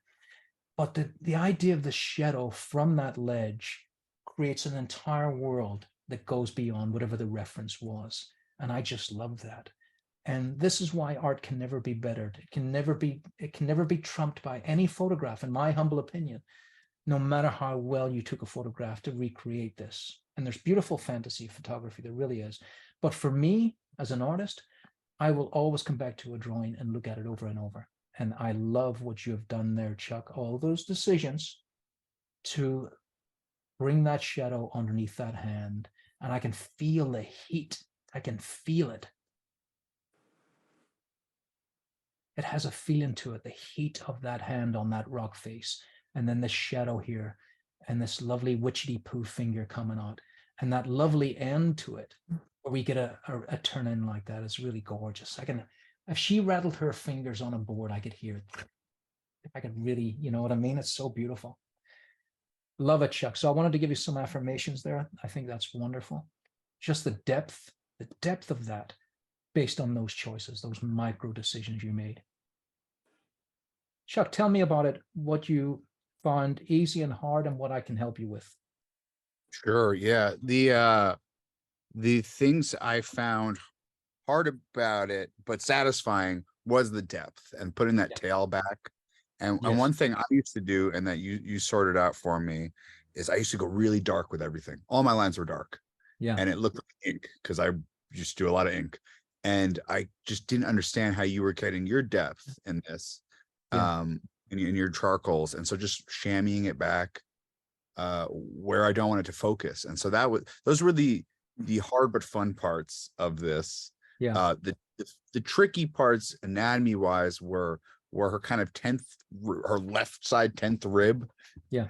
Was connecting in the photo. It was very nondescript what was going on there. And there was kind of a weird turn. And because she was so far up and back with her body, that it didn't look right. It looked wrong, the photo. It looked all right. Natural. And so I was trying to get that overlap there. I don't know if that succeeded so well because it kind of hits her abs. Yeah. Are we talking about on this side here, Chuck, or her actual? Her left. Her actual left? Yeah, our right, her left. Yeah. Okay. That was tricky for me. Yeah, you can see that. Well, here's the tricky thing as well. The female figure has a longer torso than the male figure. So you've got a lot more give in it anyway, as far as length goes. But my old mantra, Chuck, is always go high for the hips if you can. So I would actually tend to feel those hips go higher still. I would like to see a little bit more height in those hips. And that would solve a couple of problems as well. And maybe even though I'm not keen on a double pinch, you might possibly need it there on that occasion, right there, for that rib cage biting in. Because really the rib cage is, you can actually see it there. The rib cage is biting in and going under the obliques. So this fold that we normally get here is the rib cage is actually inside there as well. And then the hip crest is what we have here. So Chuck knows all this stuff. That's how he's been able to plot it out. Coming to my course and talking about this stuff over and over. It's kind of a second nature thing now. And that's what we want it to be, a second nature. I mean, look what a lovely job Chuck has done on this breast. And I often harp on, the things that are drawn badly on the female figure are what look the simplest, and that's breasts. Look how Chuck has given us that lovely curve here and then pushed in like that. Most artists won't do that. And why has he done it? He's following the curve of the rib cage to feel the weight on that breast. Whereas the novice would continue around with a breast like that, which will look like an implant. And that's the difference. Where the breast is most rounded is on the outside, just before it hits the rib cage. That's the part where you can really give it a curve. So here and here are the most curved. From this point upward, most languorous. And the reason we're seeing, as Chuck said, she's going back in space. That's the reason we're seeing so much underneath here. So that's the unusual part. But it reads. You've taken a tricky pose and you've made it work because it reads well. You've understood how that breast should fall onto that position, which is really terrific. And look at all this wonderful stuff here. The coracoid brachial radialis separating this long head of the tricep. Really, this was one of the hardest things we did in the course. How do you understand that? And then round the back, seeing the actual scapula from certain positions. I'd probably say on the scapula, I would make it a little longer. Chuck, it just feels like it should be. It doesn't have to be. And then that'll give us the space for this latissimus and teres major to fit better. So I think for me, the choices would be to bring both of those down a little bit more. And that will also deal with the problem of this long torso. You're making less space here and making it less lengthy. So bringing this up high, bringing this down lower will solve both of those problems, I think. Go high on the hips is always a thing for me. Let me bring that, just the long head of the tricep down a little bit, just a touch. I feel that you're working from a very strong model. Somewhere in there. What I really love here is these soft lines to indicate a lost edge, which is very much about why I consider charcoal dry oils, because you can work them like that. You can soften edges. That's a beautiful moment.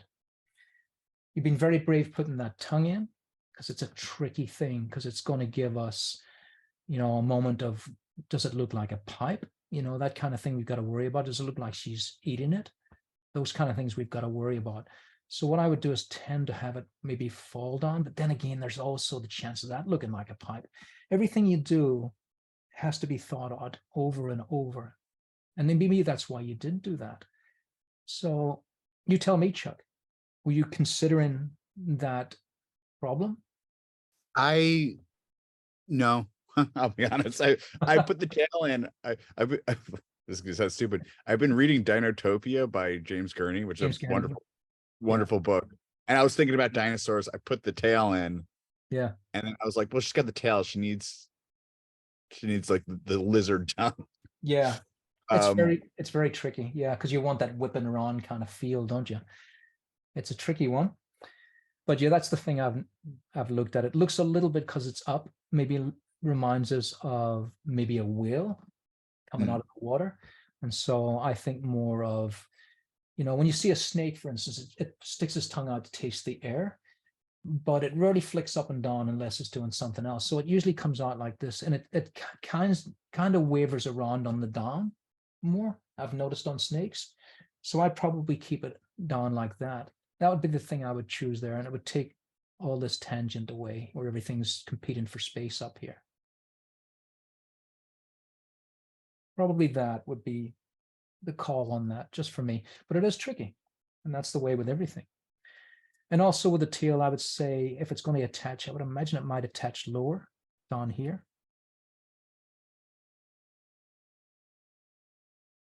Like that. And maybe where it attaches, just to soften that into mist in this sfumato.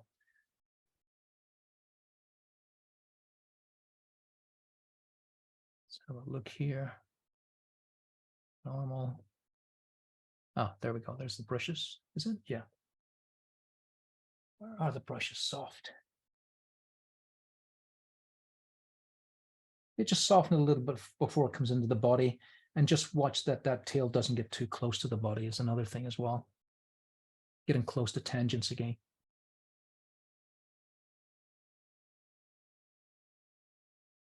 You're always going to be experimenting about where you would put a tail. I would sort of have it whip away back into the background like this, to get away from that pointing at her. I'd be thinking something like that to get the feel of that tail and stopping that tangent there. That'd be my thoughts on it. And it's moving away from her rather than coming back in again, just as a design point of view. And remember, these tips are all just tips. They're not law. It's just a design idea. That's what I would do. Take that away, give it some distance to give us that beautiful fantasy feel. And probably would take that shadow in as well. I usually go in and play in Photoshop with multiply is actually pretty good. Just drop the opacity down. Just give yourself the ideas.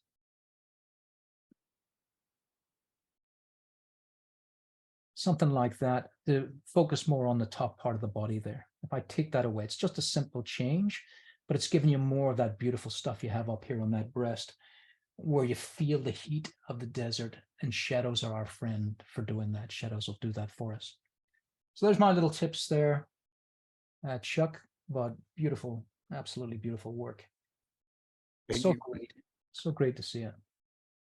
And I'd love to have been in there for earlier when you were doing the tips. I'll have to look at the recording and see what your tips were earlier as well. Because another great thing is when you learn this stuff, you can become a teacher later. And teaching is a great gift to give back to people. And it also, you learn as you teach. I've become a much better artist teaching than if I'd have just been drawing. There's no doubt about it. All right, so Laura, let's have a look at Laura. I had to do this silly stuff. These dots, it's ridiculous, isn't it? It's just pathetic. It's pathetic. What a world. I had to put these silly little dots on, which actually draws your eye to it. Now we're looking at, oh, is that wrong? Is it wrong to look at those dots? That's my little soapbox right there. Here we are, the most incredible creatures in the universe, to be celebrated and drawn and just remembered. And when we go into the Vatican and see all those statues, and go to Greece and see all those wonderful gods, and yeah, it's wonderful. There's nothing more beautiful than the human figure. And so for me, I have to have that little, why is this? Why have we come to this? But there it is. That's the reason for those silly little dots. So people won't be offended by the magnificence of what we are. Soapbox, Patrick. I don't think anybody will be offended. We're all artists in here. But that's what we have to do. So, Laura, so you've chosen these from the Anatomy of Style 2 to help you with this pose. And yes, I would have chosen those as well. And so if you go into the Anatomy of Style 2, every time you get a photograph reference or something like that, just pull the book out and have a look and see what can help you in that. Of course, in concert with the Anatomy of Style 1, which has big study sheets. So, Laura, as with Chuck, tell me, what did you find tricky and what did you find easier? And by the way, lovely work there. Really nice. Thank you. Looking at it, it's interesting coming back after a couple days. The head still feels off. At the time when I was constructing things, it was pretty tough finding the center line. She's so svelte that I wanted to put a little bit more of the belly fat on there, but I wasn't sure where to tilt that and retain a little bit more of the twist that I'd given in the construction of it. I love what I did with the legs. I feel like I did not create enough definition with the upper torso. Don't like the head. And we always keep talking about making bigger hands. And now I'm like, those hands are huge. That's great though. So the thing about that's pushing it till it breaks and then pulling it back. If you don't push it till it breaks, you can't pull it back. You've never broken it to begin with. And so what I mean by that is most people draw small hands because they're frightened of hands. And so they try and hide their bad hands by drawing them smaller. And then they never become expressive. They've always got these little claw raptor hands because you didn't want to go that extra mile and push the boat till it breaks. Push it until, you know, you're so confident with it. I mean, look at how expressive a hand can be. You've got this carpal wrist, right? So you've got this carpal ramp on the wrist. So carpal ramp. So once you've got that carpal ramp, basically you've got no choice than to be gestural. So you go, whoa, down to that hand, down to that finger. And that's what I tend to do. I tend to just break the finger in half rather than thirds, because this last third really doesn't move much. So I think like that. So here's a half to that carpal ramp. Now, it's only a half when the hand's like this. A half to the knuckles and a half down to the longest finger. So these would be 2 equal halves if the hand wasn't bent down to this point here, half and half. So all we're thinking about is halves, and that's not bad. All of a sudden things are easier. But the way I get gesture is to think of the hand all the way to the arm. So I would, for here, actually that tangent is bothering me. I would probably do that just to show a little bit more of that curve before I come up. And so I'm thinking about from here all the way down to here. And nothing foreshortens more than this point here as it's coming toward us. We can see the halves pretty clear here. And always remember this, we've got the carpal ramp inside here. So we always have this little curve too. So remember that to stop you drawing hands that suddenly become a 90-degree angle in there. So always give it a little curve if you can. But basically you can see that's a half and that's a half. Near enough. It's gone around the corner a little bit there. And then a half for here to break the fingers in half. So everything's half. And see how I automatically put an extra length on the finger? That's always going to help. It'll just be more majestic every time. And I like to overlap the thumb if I can, because it does overlap there. We got the pollicis muscles coming toward that to give us that thumb. And if I can push the thumb out, I will. It's not always possible. From a front down position, it is doing this. But if either one of them is, as long as you're thinking about it, then you're going to get something beautiful to work with. And the little finger coming out as a maverick. So the knuckles, they're coming around in a bow like this, like that, with the longest finger taking precedence there. So the longest finger isn't the index finger, but it's the most, it is the most gestural of all of those. So probably on that, Laura, I would say, once again, push that one out as much as you can for the next time.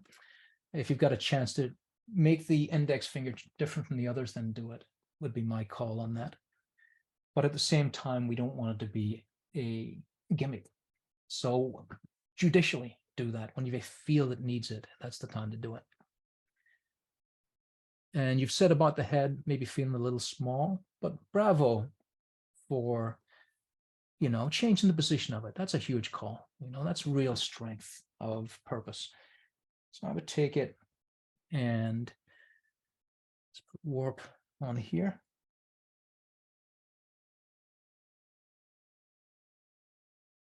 Now, if you go up high on the top there, that's always a good call. And let's see.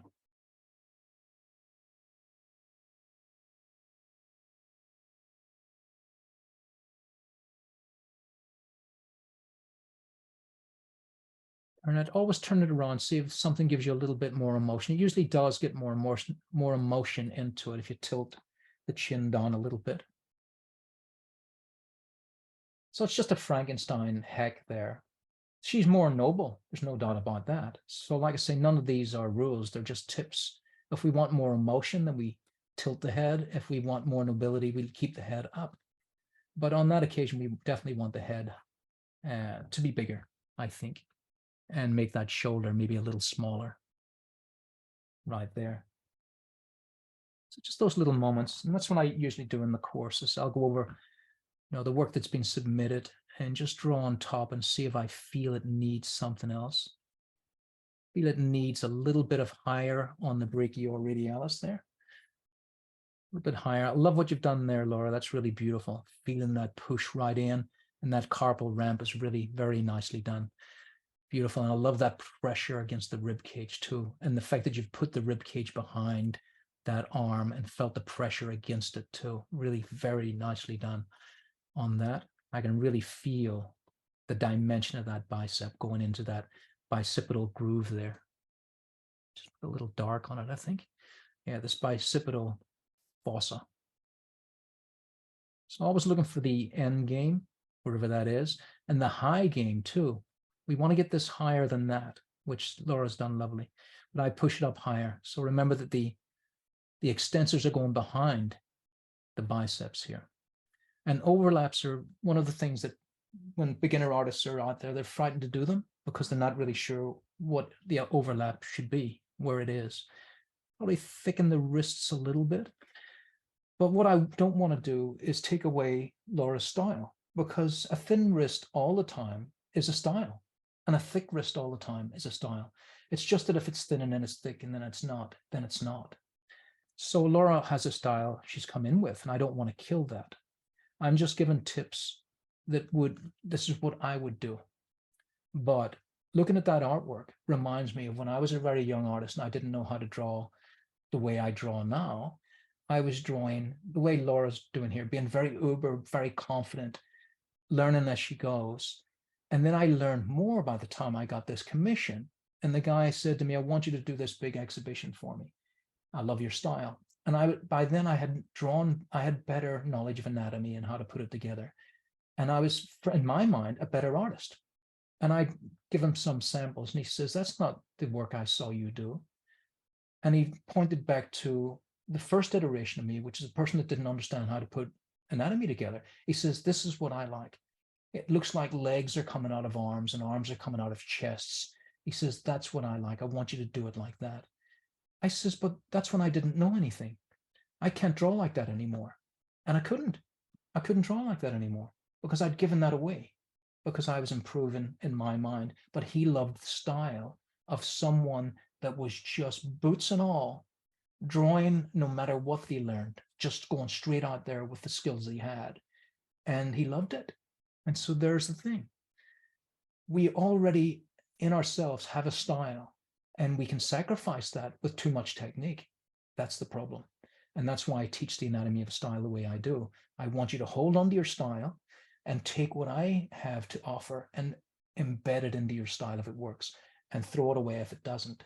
But I'll guarantee you that it's useful in your style. You'll be able to make better decisions if you hold on to that style with what I teach. And so, yeah, that's what I'm doing there. I'm taking that arm and making it more of, if you wanted realism, that's what you would do with it. If you wanted depth, that's what you would do with it. You would find depth through these overlaps, for instance.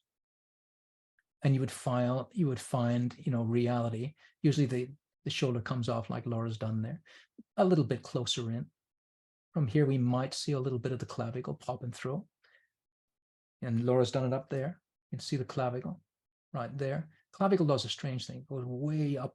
That's why I think of that handlebar from a child's bike, the handlebars, actually very closely simulate what the clavicles actually look like. And so this going back in space looks like that. And so the clavicles are lifting up with the arm. So this arm is being hiked up. It's bringing that clavicle up with it. And that's why we get that foreshortening in here. So very rhythmic, the clavicles. You might not notice them, but they're in there, going up and around, and they're fitting around that neck. That's why they're made like that. And there's that little skydiver. See him? He's in there. If you look for him, there's his little feet. And you see with photography that there's a lot of lengthening going on here, especially here. That is very long. And like Laura, I would have done that too. I would have just thickened that stomach a little bit to give us more rhythm. So this linea alba, the line that runs all the way through the abdominals, this line here, it undulates in and out. You want to get it in and out of that stance. She's very skinny. It's so unusual to see the 11th and 12th rib that we're seeing here. Very unusual. You only really see it on very skinny people like her. So there's where his little legs go. So she's very long, being very lengthened by this photography. But she also is, there's people like that. She's a long person. But yeah, so that was a lot of stuff. I hope that helped there, Laura. If you've got any other questions, please ask. 1,000 and none that come to mind. I mean, obviously, so much of this is just getting in the reps. So yeah, absolutely. I wish I could restart the drawing, but I will move on to a different drawing. That's the idea. So there's the mileage. Just move to the next one, move to the next one. And don't stop to correct your mistakes unless it's a quick correct, because you'll just compound the negativity that you've made a mistake when there actually are no mistakes. So draw, and keep in mind what's not working. And then, because you'll feel the pain of it. And then the next one you draw, that pain's gone because you've corrected it, and then the pain's gone. And before you know it, you're drawing really fluidly. And believe me, it comes. There was a time when I couldn't. So, sorry, go ahead, Laura. You were going to say something? I just did think of a question, but keep going with this thought train. Laura, I'm a talkaholic. Please ask your question. The serratus. I'm glad I put it in on. I'm glad I put it in to emphasize it, but now I'm feeling like it's one of those but moments where I've just duplicated with too much symmetry there. Yeah, it happens. It happens all the time. We're symmetrical creatures. We try to. We're always fighting against the asymmetry because we want to build something solid. So that is a good point. So what is good about her is the asymmetrical nature of her serpentine pose. I mean, this is just gorgeous what she's doing here. Do you see that? That is beautiful. So she's given us a beautiful pose. So that's what I'd be thinking about her. She'd be perfect for a mermaid. You know, the tail in the background there. She'd be perfect for a mermaid in there, or a serpent queen. You know, I just feel that this is going off in the serpent world. Patrick, that's actually the same model I used for my tail one. Oh, is it? Yeah. Well, that was a good choice. Croaky one. Yeah, she's a fantastic model. She's terrific. Yeah. Waterhouse would have loved her. If you don't know William Waterhouse, he was one of my, he was my favorite Victorian artist. Waterhouse. William. If you don't know William Waterhouse, I used to work in Manchester in England, and the Manchester Art Gallery has the Hylas and the Nymphs artwork in it, and it is gorgeous. And I used to sit there. Yeah, he's amazing. I also recommend looking up his studies. They're amazing. Yeah, and his studies too. You're right, Corey. Good call. Mm-hmm. His little sketches were beautiful. Yes. Yeah, William Waterhouse. Check him out. But yeah, my thought, going back to Laura. I mean, Laura's in here drawing, and she's, you know, basically Laura's way ahead of where I was when I was where Laura is, miles ahead. And have solace in that if you feel like it's hard. It's not hard. It's only hard if you don't enjoy the process. And Laura's enjoying the process. And the more she enjoys it, then she'll end up like I do. You don't go in and draw with fear. You go in and go like Glenn Vilpus says, I wish I was drawing. I wish I was drawing. So I'm always wanting to draw. So when I went in to draw this little thing here, even though it's basically just a tutorial on structural rhythm, I loved every second of that, and it erased nothing. and drew all the way through it. And sure, this hand looks, you know, a little bit big, doesn't matter, you know. If I'd have stopped and thought and harbored on the thought that there was any errors, it would never have had the fluid nature that it has. It has that in it for that very reason. So be confident. Give yourself, even if it's false confidence, but just be confident that every drawing you do is taking you forward, and you will get better and better and better. But never let negativity come in. Never say to yourself, oh, that was a mistake. You just go, oh, that's a learning experience for next time. Okay, so now who do we have here? I might not be able to do everything now when I'm looking at it here. So let me just quickly go through. So we got a couple of Liz's in there. I'll have to be a bit judicious here, guys. And thanks for everyone that brought artwork in. And there, I should have said at the start, I might not be able to see them all, but I really appreciate them coming in.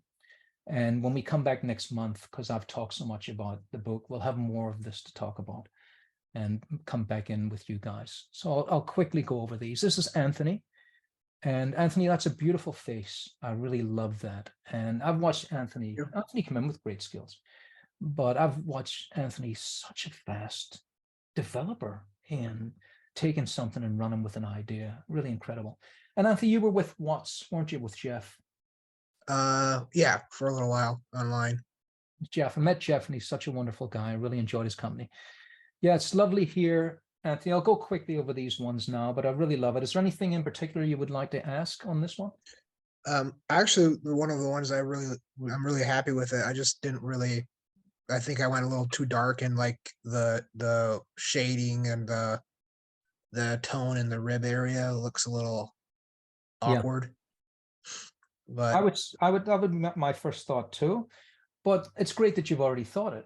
So, you know, basically, if you know what the problem is, you've got the solution. It's always been my thing, that idea. So this has more confidence in it because it's got less of those darks. So basically, render hell is kind of a little bit of where you went into there, where you're leaning heavy on the render, when basically your drawing was so solid that it didn't need it. It really didn't need it. So if I do that, it becomes better, I think. And okay. And just because it has a lightness, and lightness tells you confidence. Lightness always says confidence. Darkness sort of has a murky feel to it. You're going, I'm kind of trying to work harder on this to make it better, rather than stepping back and saying, here it is, in a more confident way, because it was already good. It was already fine as it was. But yeah, it's great. Just for me, it would be a chamois, a little bit of chamois on that, just to knock it back. And don't be frightened of the chamois. You know, Chuck's fearless with the chamois. Just get that chamois in there, and so is Nikita, fearless with the chamois. There's a chamois, you know, warriors. It's helped a lot actually. Yeah. Because like in your books and you talk about the iteration. Yeah. So like it really helps that you can see a little of a ghost of where the head was. It actually lets me. I like draw it like 3 times. Yeah. Or 4 times until like you start with a gesture, and then you add a little bit more structure, and then you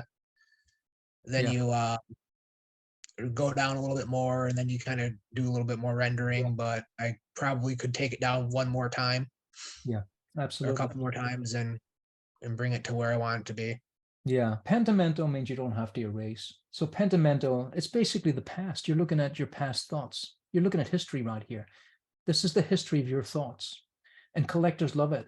Collectors love to see where the artist was thinking, where they started and where they ended up. That's a conversation. If everything's rendered and erased, all the mistakes, what people call mistakes, are erased, then the art loses its life and it starts to look like a stiff idea. And it's the idea of always thinking about the finish rather than the process that does that. So yeah, I agree with your decisions. Leave it in. And I'm going to call on this one all the time. Every time you see an arm going around like that, it ends up looking like a puppet hand. And so if for everyone, just try and put a little bit of the, a little bit of the extensors back on there if you can. It'll just help take that puppet look away from that feel. And knowing that the head is an ovoid. So always think about, take this. If you're always thinking of the head as an ovoid going outwards, like this, do it one more time.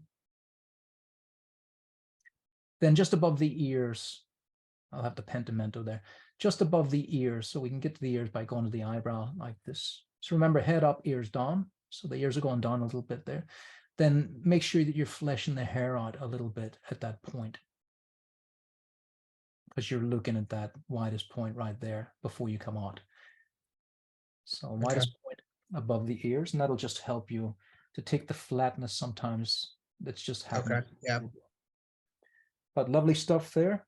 Thank Like I you. say, I'll cycle through. And Rachel, what can I say about Rachel's work? It's just phenomenal. And I would recommend, Rachel's been with me for so long now. Rachel, can you even put a time on? Do you think when maybe we The first were together? First time I found you, I was doing the CGMA classes back in 2018, maybe 2019.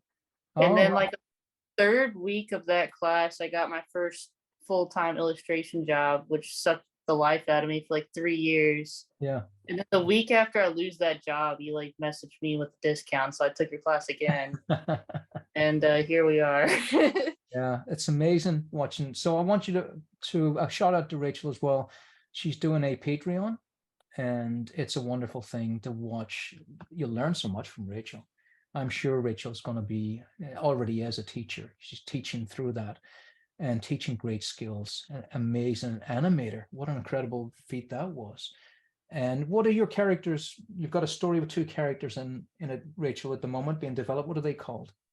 The Moth and Spike. I'm making Moth a and Spike. comic, trying to at least. Moth and And Spike. yeah, trying to work on that. Even the names, Moth and Spike, it's just got a great, you want to understand, you want to say, well, they're interested in names. I want to know what Moth and Spike are up to this week. And they're great characters. But look at what Rachel's done here. She's taken, first of all, great references, so terrific. Here's Amanda. This is Amanda from the New Masters Academy. And this was the session that I art directed with Amanda. And Amanda is the Gorgon in this. So I've given her an emotional theme and prompt. I've given her the theme of the Gorgon and revenge and seduction. This is the seduction, actually. She's trying to seduce Perseus. This isn't in the Greek myths. I'm just riffing off them. So me and Amanda sat down together and we discussed a story. And then Amanda went with the story. And I would be there art directing as we went. If Amanda needed some more emotional prompt, I would say it. I would say, okay, Perseus is coming in the window now. And, this is your seduction. He's horrified, and she comes back like that and gives us horror. And I say more seduction for Perseus. And she starts to do the seduction again. She was brilliant. She was amazing. And you'll get thousands and thousands of reference photos from that you can choose arms and limbs from because they're in sequence. So the New Masters, you're not going to get better reference than this. It's incredible because it gave me the freedom to step back from the photography process and be totally in the world of the art director while Daniel did the photography. So having a team is just a sensational thing. And I couldn't do this today without you guys. I'd be just sitting here, the lonely guy in the room, hoping, is anyone out there, like a seance? Can you hear me? If you guys weren't here. So I do appreciate everyone in the room. Thank you very much, guys, for coming in and seeing me through this. Now, Amanda here with that story, totally different story, because what we have here is Rachel, because remember, that's my story. I own that story. Rachel owns the other story in her mind. We all own our interpretation of reference. And so you decide what is the story there with Amanda and run on it. What's the story, Rachel? So I went through the pictures and I was like, I drew a couple trying to first, but like you said, they were like seductive. I don't know. I just wasn't vibing with that. And then I saw this one. It had a little more like motion to it. Yeah. And I just wanted like some kind of thing where it's like she's pulling you in, and maybe it's like kind of scary, but not like, I don't know, like you don't want to run away from her, like approachable. All right. Kind of what I was going for. So she has a fantasy seduction about her. You want to be kind of her friend, but she's a bit scary, like a possum. Yeah. Like I try not to think about it too much, to be honest. I like the the way that she's like kind of twisting away and her shoulder going up and going back. And I was trying to get the overlap from like all the stuff going on around the shoulder. And I Yeah. really like the shadow going down her torso and across Yeah. the leg. Oh, this is And so phenomenal. I was trying to do that. I got flustered with the leg a little bit, Yeah. but that's where I kind of just stopped there. If I find myself like getting too stuck on something, I just kind of leave it alone Brilliant. and focus on what needs to be focused on. I try to use it as like I've been getting real into like meditation, and so like there's a kind of like state of mind you like I try to get into to just kind of like in your anatomy of style book you talk about like spiritual drawing Yeah. this in there, and I think I vibe with that a lot, just like not really thinking, just kind of seeing how it goes. And this is what I got this week. Oh, great. I'm so glad you got to that chapter. Yeah, the idea of spiritual drawing is where you cast off. I mean, we learn all this stuff, right? But we've seen artists that learn so much that they don't actually become better, they become worse because they're showing the mechanics. And they're all about the mechanics now. They don't believe they can do it without it. Imagine a dancer that is trying to remember every move as they do it. How clunky. That would be a comical dance, right?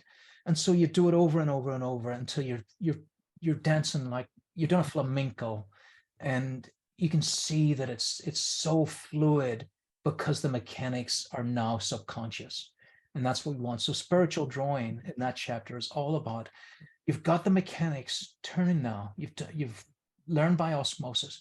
Now let them turn, but don't try and think about them, and that's tricky to do. And so Yeah. spiritually, you're drawing and you continue to draw. You're not stopping for dot. You continue to draw and draw and draw, and you're trusting the process is running in the background. You're trusting yourself. And if you can't trust yourself, it shows in every line. Every line of dot will show in your art, and that's why I love this so much. There's no dot in it. It's wonderful. And what I love as well is how many times you have just glanced at the reference and said, no, don't like that line. Here's the line I need. It has to go across the rib cage, down over the abdominals, and then it fades out a little bit and it masses here because I don't like how it links. All of that wonderful stuff, and how you killed that tangent right there, that junction where the rib cage and the hand meet at exactly that point. That kind of tangent is not for us. Not for us artists that design. And look how much air we have in here, the air in here to let that little hand, and look at the frisetta nature of every thick and thin line choice here. Just gorgeous. This is under, so it's thicker. This is above, so it's thinner. You know, this is heavy, so it's thicker. There's so many choices in here. Look at the mass in here, the sfumato. Yeah, trying to think with every mark I make. Like you don't just like scribble a lot. Like I try to like really slow down. I've been doing a lot of graphite drawing lately, and that I think I can kind of scribble and not think. And charcoal, you gotta focus, because if you mess up, it's harder to erase it, and it's harder to like design as you go. Yeah. I just had to really slow down and really try to get into it. Yeah. And that's another thing as well, you know, feel your tempo, slow down, speed up, you know. If you have dot and you're slowing down because you're doubtful, that's the wrong slow down. You slow down because you're enjoying it. You want to go a little slower. So if you're slowing down for dot, then you'll stop drawing. So keep moving is the idea of spiritual drawing in that chapter. So you'll find something. Other thing. Oh, there's this other thing I was listening to recently where they were was talking about music and like dance. And the point of the song and the point of the dance isn't to get to the end, you know? And so I was trying to think of a drawing like that too, like how you were saying the process, like enjoying the process more than the finished product. Yeah. But then like realizing when it stops looking good, you should walk away. Yeah. That's the trick. That's a very tricky thing to do. Yeah, I'm still fighting that. Yeah. That's wonderful, Rachel. Now I'm going to move on because I'm going to cap this now to another 20 minutes, I think, at most. Just want to have a quick look. Yeah, you're welcome. And having a look at Liz, and Liz is doing mentorships with me in the background as well. And she's so great at encouraging me to be a better teacher, actually, really. So I'm learning from Liz how to be a better teacher. And her drawings are so fabulous. This one here, Liz, is just gorgeous. I just love that. Everything about that is great. And you've got a ballpoint pen here going on, which I encourage as well. There's no way you're going to be erasing a ballpoint pen, so it's going to help you. Yeah, it keeps me from noodling. Yeah, it's terrific. But there's so many choices in here that I love. And I could point them out, but you could tell me, Liz, to start with, is there anything I could help you with on that drawing before I tell you how great it is and why? No, you can go for it. My thinking here was, I do a lot with graphite because I don't have a great studio setup right now. So Yeah. Simplicity is really important to me right now. And a lot of times that's a pencil in my sketchbook. Yeah. So I've been playing with a lot of hatching. So I was trying to take what you're teaching in your book with charcoal and trying to figure out how to design those shapes in a style that I'm enjoying working with in my personal stuff. Yeah. So that's kind of what I was trying to translate what you're teaching into my personal side of art. Oh, I couldn't be happier to hear that. And narrative style, that's the whole ethos right there. Is that whatever I teach, I want you to take it into your style rather than just be a mini me. You know, this is why I love this so much. And so I would hope I taught some of this, you know, it just seems so natural now. But this straight after a curve is just gorgeous. So much better than the reference we've got. I mean, the straight is there, but to the untrained eye, you might just go, well, that's a curve, you know, but it's not, it's compression. But it's not even that. It's designed for us because there's a quick curve here followed by a straight, followed by a longer curve. They're all decisions. In the hand of someone less able, these might all start being the same shape. You know, they might just be bum all the way through, but you have redesigned them. I would say on this one, right on that case, I love that square on there. If we are going to do something like this, you might want to add the cushion in to show that it's actually making that shape. Otherwise, it might look like the legs that shape. But see this idea, like we have a line here that could be considered, if you look at it really carefully, it is going off at an angle. It's not like this. But once again, if you're not thinking, what tends to happen is you straighten that line up to be a center line, and you haven't done that. You've actually pushed it even further and brought that lovely little, this hatching's gorgeous. See that following the form rather than just hatch is terrific. And so many things I love in this straight and that really confident curve going high on the hip there. That's definitely one of my big takeaways from the workshop finishing up is the when in doubt, go high on the hips. Go high on the hips. How can we not? I mean, look at how high they are. Look how high they are on Amanda there. It's just gorgeous, isn't it? It takes a pose like that to make it understood, because what happens after a while is we start to think, well, they can't be high because the rib cage can't be that low, but it can be. So there's the rib cage there. It always makes itself known on the outside. So the rib cage is like that. So it gets inside this oblique. So the obliques are muscles. They're in here. That's oblique right there. So it's flesh as well. And the rib cage is buried inside it a little bit. Rib cage is different in the back, of course. I'm just doing an egg shape there. The rib cage is like this, coming down from the 12th rib, but it is going to bite in there to get round to that corner. I just don't want messages later going, that's not, rib cage doesn't come down that long. It's an egg sort of idea, you know? So the egg, I love it. I would say always push out the scapula if you can when something seems to be so close like that, which you've done. You've done it there. But I would probably err on the scapula rather than the rib cage. Oh, you have scapula there. That's great. I would just probably make it more simple there. Is what I'm looking at there, Liz. I ended up running into a lot of tangents there with the rib cage, the breast, and the kneecap and the arm. Yeah, so there's tons. I know I made that knee a bit longer, and I tried to do it a little bit on purpose because we had talked about foreshortening, and I think I overdid it. Yeah. But what would you have done in that area to solve that differently? Are we talking about the leg or up near the shoulder again? The section with the leg that's going away from us. Oh, this leg here? Yeah. No, the other one with Oh, the this one, leg? yeah, that's really Yeah. tricky. Because Yeah, I there's would, just a lot going on there. there is. I would go. I think you've basically solved most of it. It would probably just to put that cushion in. Sometimes when you get compression like this, you've got to show the source of it. And it doesn't have to be much. It can just be a line with a bit of shadow on it. That's all you really need. That's all I would say on that. Because if you try to fix the leg, having already given us compression here, then the wrong thing would be to fix the leg as if there was no cushion, because what's making the compression here has to be making the compression there as well. So yeah, you could put a rock formation in there and take away the cushion, then it gives you a chance to get more leg and then bring the leg right down to there. And then that's more like what we expect the leg to do.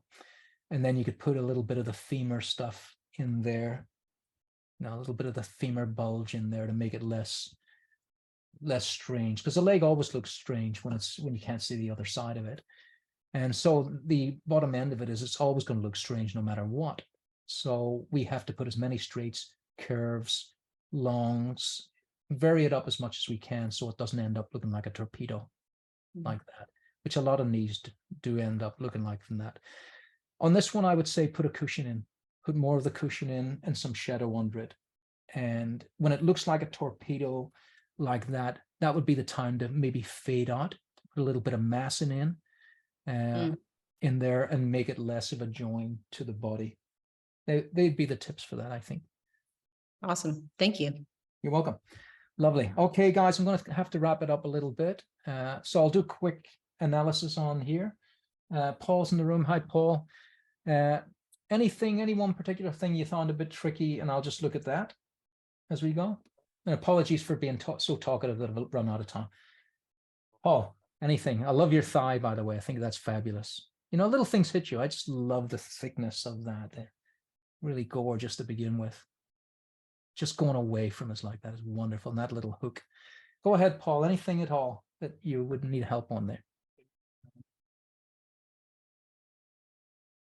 Sorry, I was trying to talk. I guess my mic wasn't on. Oh, no. Yeah, Go ahead.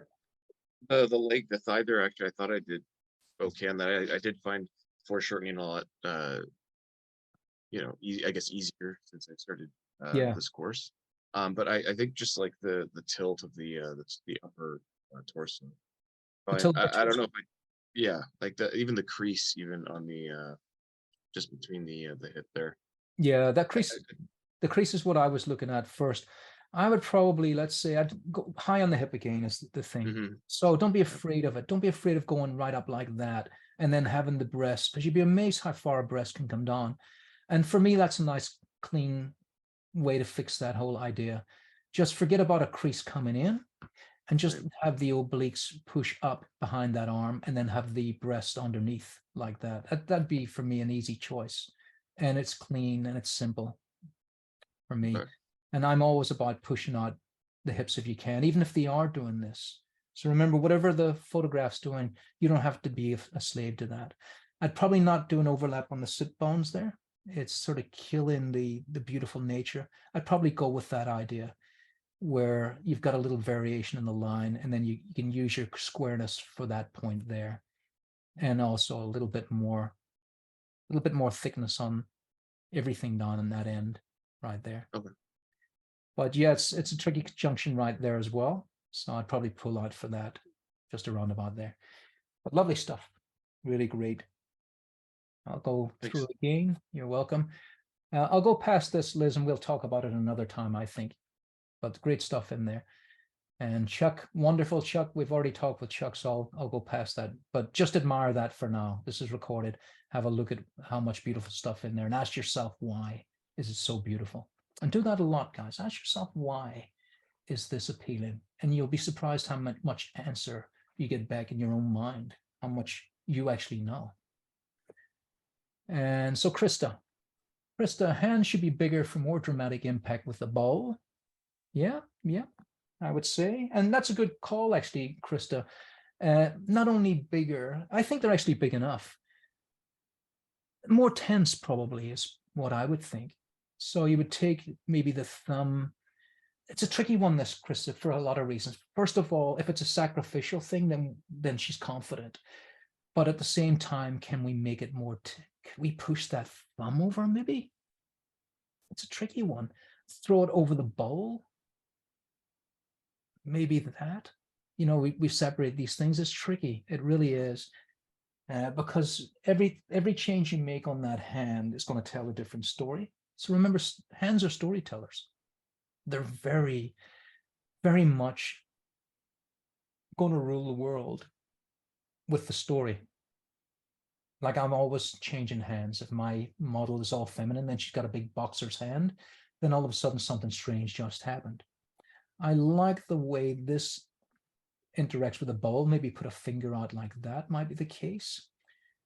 But yeah, you don't want to take away from the bowl either, the impact of the bowl. If it's sacrificial, maybe put a little bit of ornamentation on it so it doesn't look like it's just a bowl from the kitchen. That might be the idea in that. And if it is sacrificial, I would probably think about mist coming from it as well.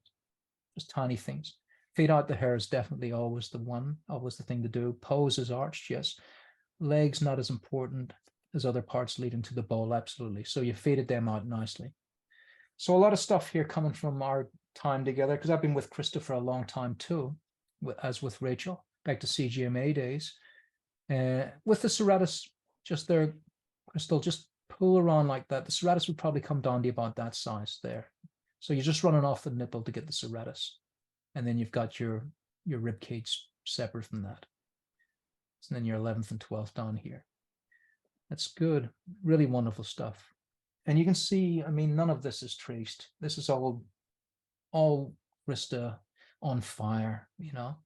I always go high like you see, and I probably always push more to get that feeling of femininity and that 8th rib coming down to the 10th.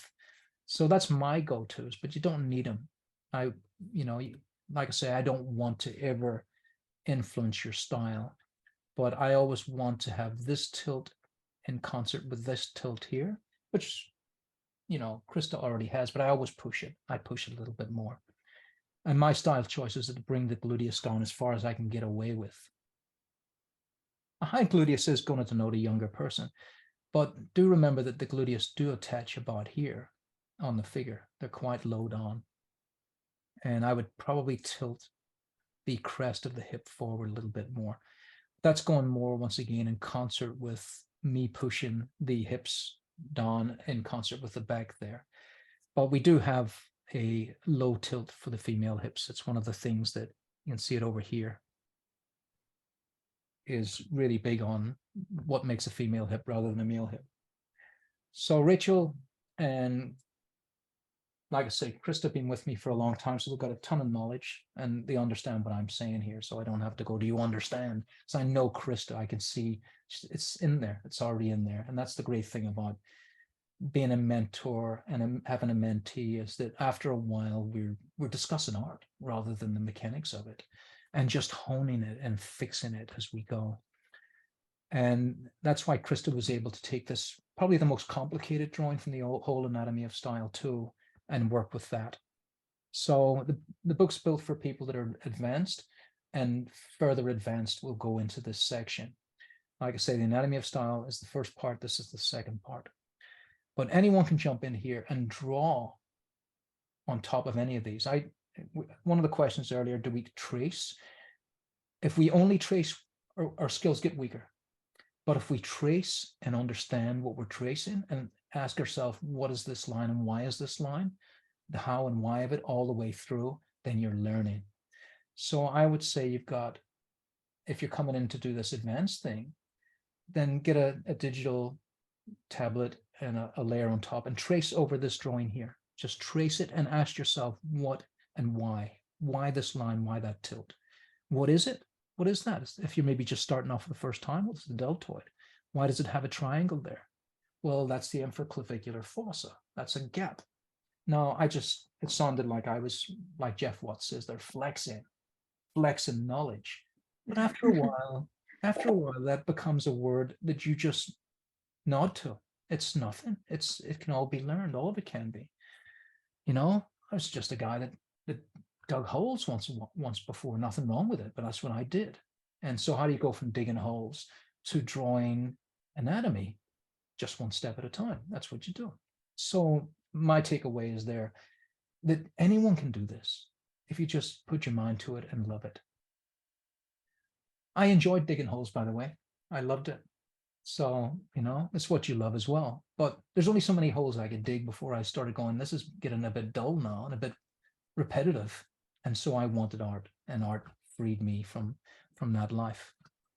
Beautiful stuff there. Krista, any quick questions before I go on? Thank you. No, I just wanted to say it's so helpful. Patrick's courses have just been like, he takes the spirit of art and being and somehow managed to teach that with a passion that comes through in the art and in the teaching. So highly recommended.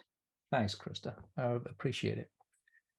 All right, now let's see if we can go forward a little bit more here and see if there's anyone that I've missed before we wrap it up.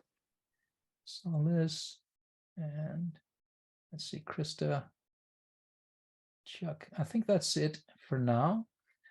So we've left the audience behind. Any last questions from the audience before I do the outro? Is there anything there, Rachel? I think everyone just enjoying listening and watching the critiques. Okay. All right, so I'll go back into the prizes again. So the big prize was going to be, let's have a look at it. The big prize was going to be this. Let's have a see of it. Yeah, one of my children I'm letting go. I'm letting go of this, okay?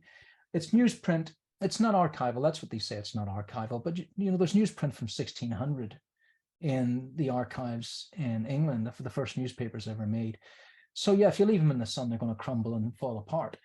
But there's nothing nicer than a newsprint drawing. And if you treasure them, then you can keep them forever, most likely your lifetime. So just be aware that it's not archival. It'll probably orange, go yellow. I like them when they do that anyway. It has a nicer look to it. And if you do win this one, then put it behind archival glass. But what I'm going to do is anyone that spends $100 or more on the web store this month, I'm going to just pick one out by random. I wonder if you remember, Krista, I wonder if it was in your class where I got my little dog to pick the winner. Or was that maybe Corey's class? Does anyone remember? Yes, I love that little dog. That's right. So what I did, I think that was both our class because I won a print as well. So you did. And I remember your dog. All right. Yeah. So you can't get fairer than that. The dog picks. So what I'm going to do is I'm going to, you know, get all the names of people that spent $100 or more, and I'm going to put them down in little pieces of paper. And I'm going to have my little dog, and I'm going to put a dog treat on each one. And she'll go to whatever one she likes the dog treat from. There won't be any bigger treats or anything. She'll just go straight to it. And whoever's there under her snot will be the winner of this print, or it's actual artwork. So, and also this little one here, anyone that spends $50 or more is in the draw for that one there. And these are from the New Masters Academy course. And if you want to come back next week to see, I'll announce the winners, or sorry, at the end of this month, I'll announce the winners. Will I have it in my heart to give this one away? It's painful because I love it so much. And I bring myself to, well, that's a cliffhanger, isn't it? At the end of this month, we'll see. We'll see. All right, so I want to thank everyone for coming in, my wonderful students here in the class from this Anatomy of Style and the previous ones. And anyone that wants me to join me with the next one, you just basically go into online workshops there, have a little preview there, join early bird notification, and just write AOS in there with your email and your name. And I will send you a notification. When it gets to 12, then that's the end of it. You'll know by whether you get a notification or not. Let me think about that, actually. Let me think about that. I'll see how it goes. I'll work something out of that. But once it gets to 12, you'll know by this. If it gets to 12, I'll close the shop. It'll just close, and then it'll give you the option to enlist in the next one.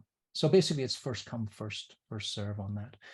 Sometimes people get the early bird and they don't take it. And then I'll go to the next one. I'll say, look, someone didn't take up the early bird when it was offered. And then it opens again. So just put your names in there and I'll let you know whether, if you get the notification back that you're in the early bird, then you're in, as long as you pay at the end. And if you don't, then it'll open again to someone else.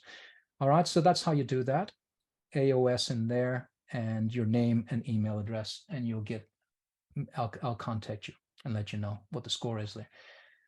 Okay, and I'm gonna do an outro. I think we did all the competitions. Let's just recap on. So did you make notes? I know I'm gonna get their stuff, Rachel, but did you make a note who won this one? I didn't ask. So the first one, Yeah, that was Sid won that one. yes, Sid? there you go. that was Sid in Croatia, wasn't it? Mhm. Is that right? And so So Sid won that one. Let's get a wider screen. All right, so congratulations, Sid. You've won this wonderful. You can see how much you can mess this around. Canvas is fantastic. It's the most robust thing in the world. Stick that behind the frame when you get it. And I upgraded this from a small one to a bigger one for the Brisbane. I think it might be Brisbane. It might be somewhere else in Australia, but someone in Australia won this one. That's Rachel- Chris Deere. Chris Deere, that I know Chris Deere. I'm sure I do.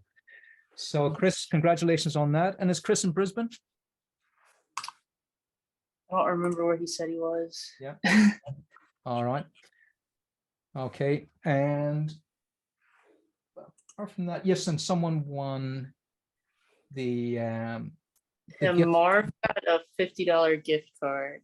That's right. That's correct. Let's do another one of them. Let's do another one of them. So we'll do two of those, a $50 gift voucher, and I'll put them up by today. So let's have a look through the store. Keep your eye on the store. I'm going to do a treasure hunt here. So let's see. So I'll go through the store as if, you know, it's totally innocent and I'm just showing you my store, but there's going to be a question asked and someone else can win another $50 voucher. So here we are in my store.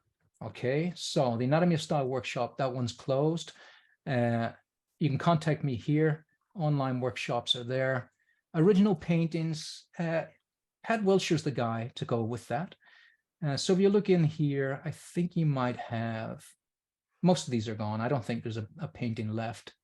There's not a painting left, but there's drawings, I think, that Pat Wilshire will have. Let's see. Yeah, here. So contact form. Let's have a look what that is. Error, we couldn't find that. Okay, so Pat hasn't got that link anymore. I'll find it from it. Let's see if the link to the IX gallery is there. So I set these drawings up a long time ago. Oh, still there. So you can contact Pat through there, even though the drawings aren't shown anymore. So basically, I put those drawings up a long time ago because Pat Wilshire at Imaginative Realism, IX Gallery, was doing us basically a big gallery of my work for sale, and we sold loads and loads, but there's still plenty there, and you can do that. That's Pat Wilshire. Was Pat Wilshire's name possibly the Easter egg there? We don't know. Let's have a look. And that was original. That's original paintings. Oh, there's original drawings in here. So can we contact the IX gallery there? Yes, we can. So you can find, if you're interested in drawings, Pat probably, I know he has quite a few still left in there. Book previews, I'll just basically show you where all the books are. You can have a look through them. You can subscribe here. Subscribers always get discounts ahead of anyone else. If you don't know where my Instagram store is, basically on the store, anywhere at all, if you just go to the top left there, you can see right in here where everything is. So that'll take you to Instagram.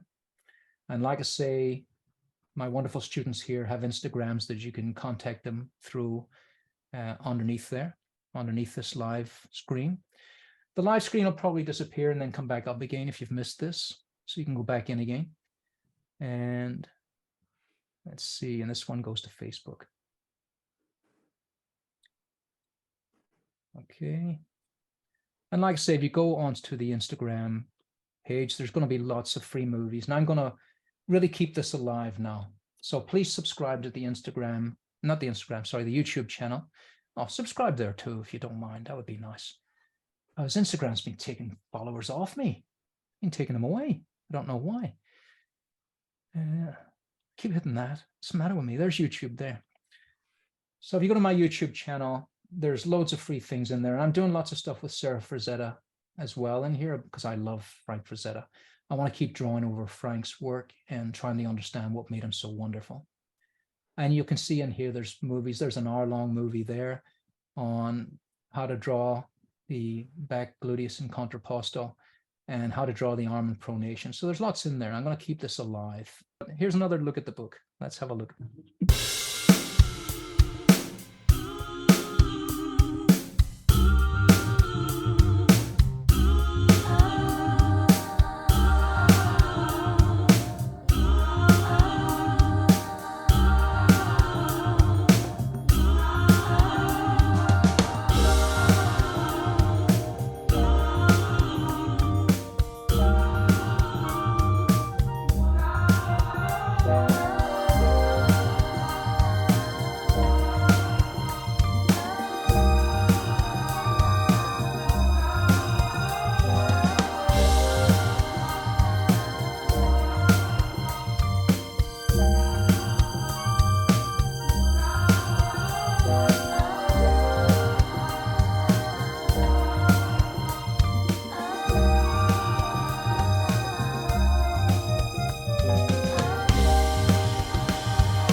Here's my popper.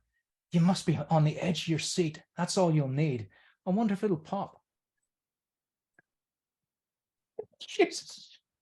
It did, but it went upside down. I don't know how to do a popper. It went down here. What a fizzler. It's all over my legs. I should have got some info on that. Did you guys not see me do it the wrong way? Patrick is run the wrong way. Oh, tragedy. Pretend that didn't happen. I'll edit that out completely. All right, so I'm going to end. I hope your ears are okay by the end of that. I'm going to end now. Rachel, let me know if it ends on the YouTube, because it would be tragic if it didn't. And I'm walking around in the background here watering my plants for the rest of the day on YouTube. I don't know. So let me know if it does end. I'm going to end it now, and we'll see. So I'll stop recording. I think that's what it'll do, and see if we're still in the room, and if that's ended. I'll try that first. So we're going to be still in the room for a minute. And I'll just say a last goodbye to everyone that came in live. Thanks, guys. I really appreciate it. Your gifts are in the mail pretty soon. And see you here next month. Check my Instagram to see when we'll do another podcast.